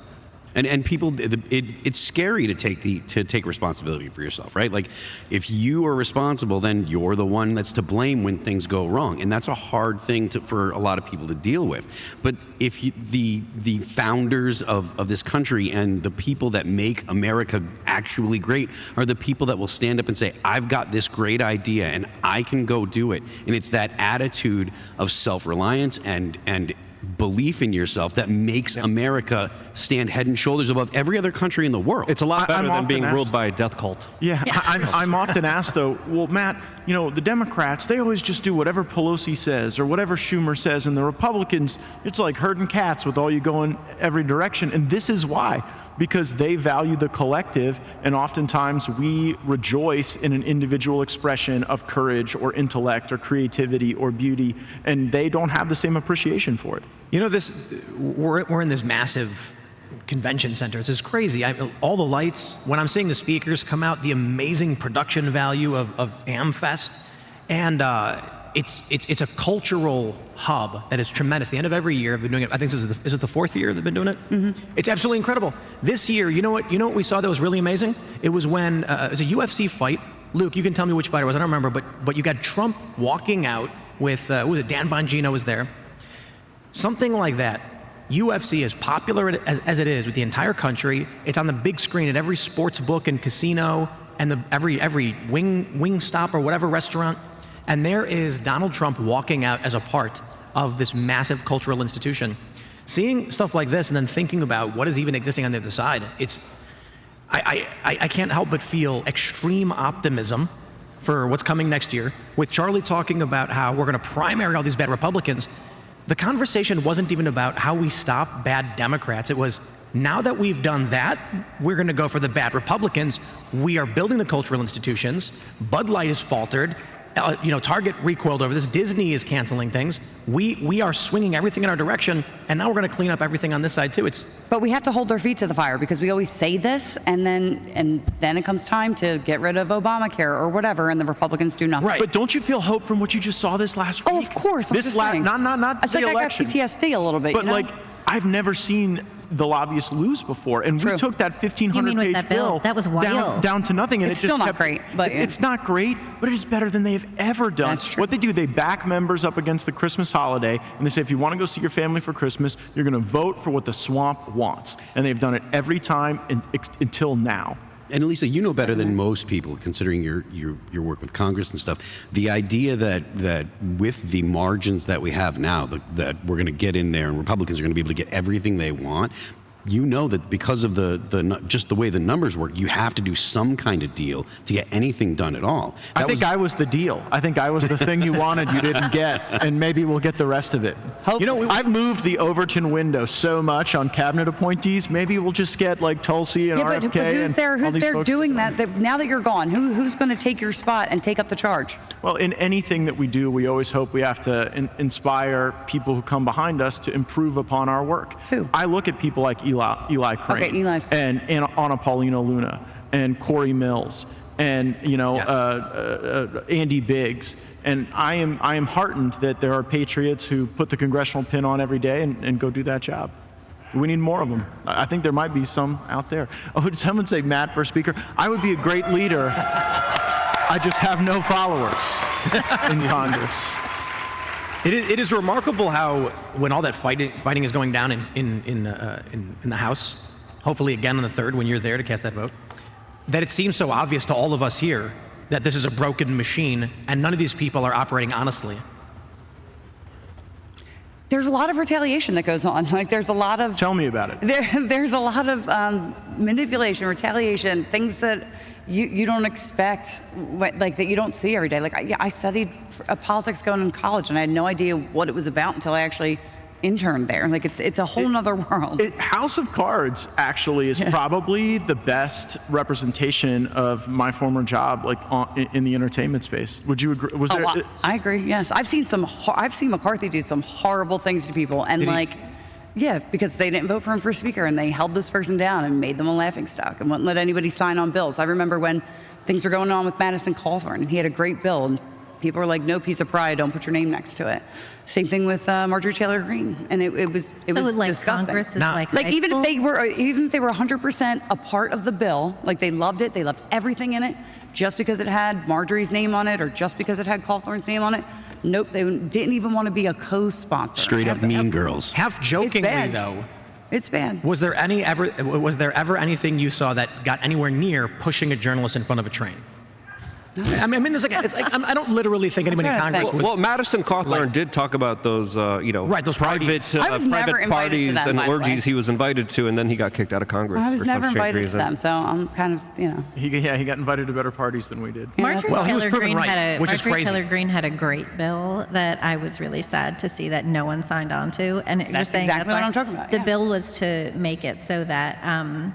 To extend the statute of limitations to sue for malpractice for child sex changes. Yeah. And I think that's a really key bill. We're seeing lawsuits right now against doctors in North Carolina and California, and anyone who was butchered like this at underage really needs to be able to sue those doctors and those hospitals into the ground, like take their houses. You know what I mean? Yeah. And lobbyists and she had this don't great like her bill. name. Yeah, I think that's ridiculous because people I was forget that that's the role of the speaker. disgusted that no one would sign on to that bill. It's I was atrocious. disgusted. But that used to be career ending. If you were deemed a pariah in Washington, you could never get anything It's done. getting better. But if you folks started to wear it as a badge of honor and say, oh, well, this town doesn't like me, fine. I know the folks I represent, and then you can lay it bare, because it's actually pretty ugly when you lay it bare, and it's empowering to not be beholden to it and not have to draw power from it. Well, look, when AOC first won her primary, it was against Crowley, I believe.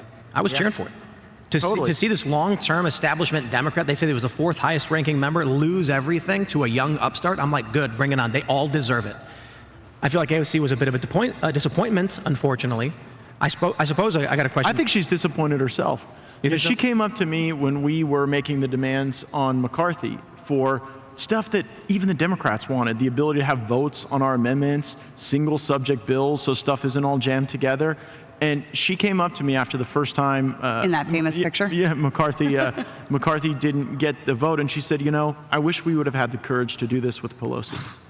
Damn. So it was forget, though. self-reflective. I wish so, too. And I agree with Cenk Uygur because he was calling for that. He said, challenge the speakership and use the power you have with your base. They wouldn't do it. They fell in line. Well, yeah, and you know what she got for it? She got the Financial Services Committee and the Oversight Committee. And so the most dangerous thing you can do if you're a new member of Congress coming in is to let them know what you want. Right, interesting, because then they'll hold it against you. Or give it to you in exchange for a compromise that is so deep that it even has somebody that was rooting for her to prevail in that election utterly discouraged. Mm-hmm. We have about 5 minutes left, so I want to give everybody opportunity to give their final thoughts and just shout outs or whatever. Where you think we're going? Anything you want to say that you didn't get a chance to say? And who wants to go first? Luke does. 2024. It's the year that the deep state failed. 2024, it's the year that the corporate prostitute media is done and finished. 2024 is the rise of the populist America First silent majority that said enough is enough. Liberty and freedom over the woke libtards, which was freaking amazing and beautiful to see. This larger coalition that we're building is incredible. Let's keep it moving forward, and let's keep it moving forward not with government, but with individuals taking direct action by making themselves the best version of themselves. You could do it. Get active. Get engaged. The time is now. Oh, it's my turn? It's not mine. I just want to say that I'm really grateful to you guys for coming out, and I'm really grateful to Tim for having me on tonight. And coming to Turning Point, I've been coming for 4 years, and it always just gives me so much hope that there's so many people out here who are passionate, who have so much going on in their lives, who are so excited about the future, about their kids, and about their families. And I'm really, I'm just so impressed with everybody that I've met here this time around and, in the past years. And I just want to wish everyone a Merry Christmas. I hope that if you're celebrating with family or eating the Christmas special at Denny's, you have a great day. Stay away from the seed oils, though. I don't know. I just want to say, I'm encouraged, like you said, by everybody that's here, but keep up the fight. Let's not slow down. Let's fight even harder and support your members of Congress. Support the firebrand types like Matt Gaetz, because then they don't have to take that nasty speaker money. Right, for People sure. forget that they're responsible for going around fundraising. So just keep doing everything you're doing. Keep coming to Turning Point events and fighting for this wonderful country that we all love so much. Don't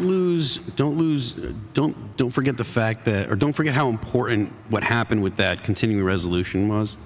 That's the first time an omnibus bill has ever been defeated. Ever. And it was because of things like X, because of free speech, because of people like you being involved. It's great that you're here at AmFest, and it's great that Charlie puts this on, but the fact that actual tangible results are real and possible is probably the best white pill that you can have, right? So for everybody out there that thinks that it's not possible to affect the government or impact the government, it has never been more possible than it is right now. So if you've been black-pilled or you've had a bad outlook, remember, Donald Trump did win He beat the deep state, he beat the media, and you guys won by calling your representatives and saying, this bill is unacceptable, do it again. So cheers to you guys, and I hope you all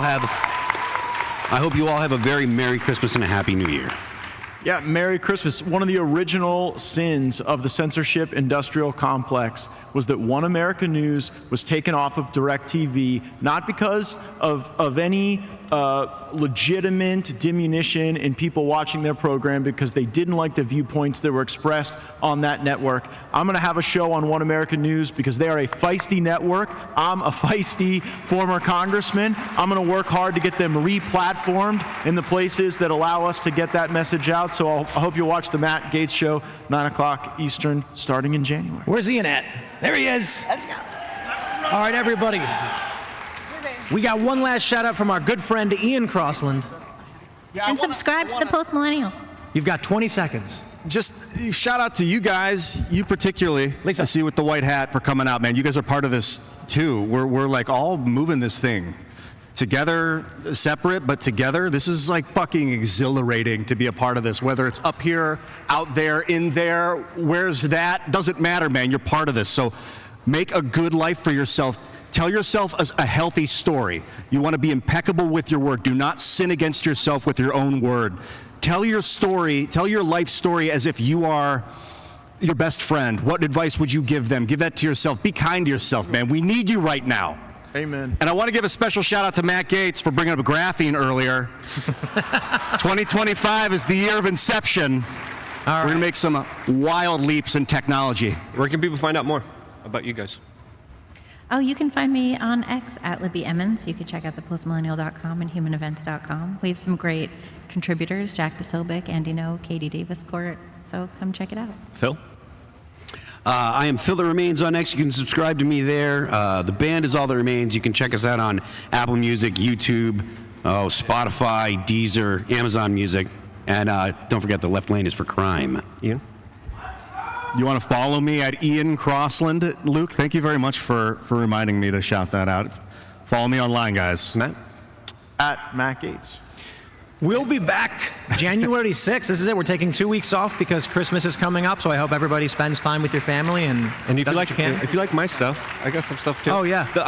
If you like the shirt I'm wearing, thebestpoliticalshirts.com, and thank you for everyone supporting me with my legal fund on SaveLukeNow.com. It means a lot. I'm going through a lot of crap. Everyone is, but I'm more white-pilled than ever. I'm super excited. Everybody, I like that shirt. thank you all so much for coming.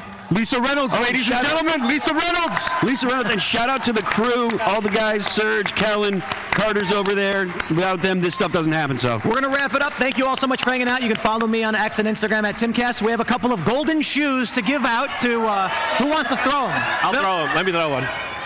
Who wants the other one? All right, ready? Thank you all so much, and we'll see you all next year. All right, Phil, you do that one. I'll do this one.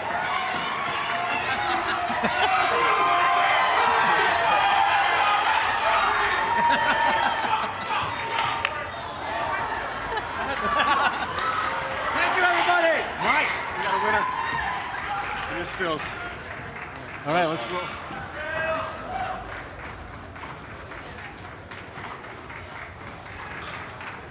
Notes here.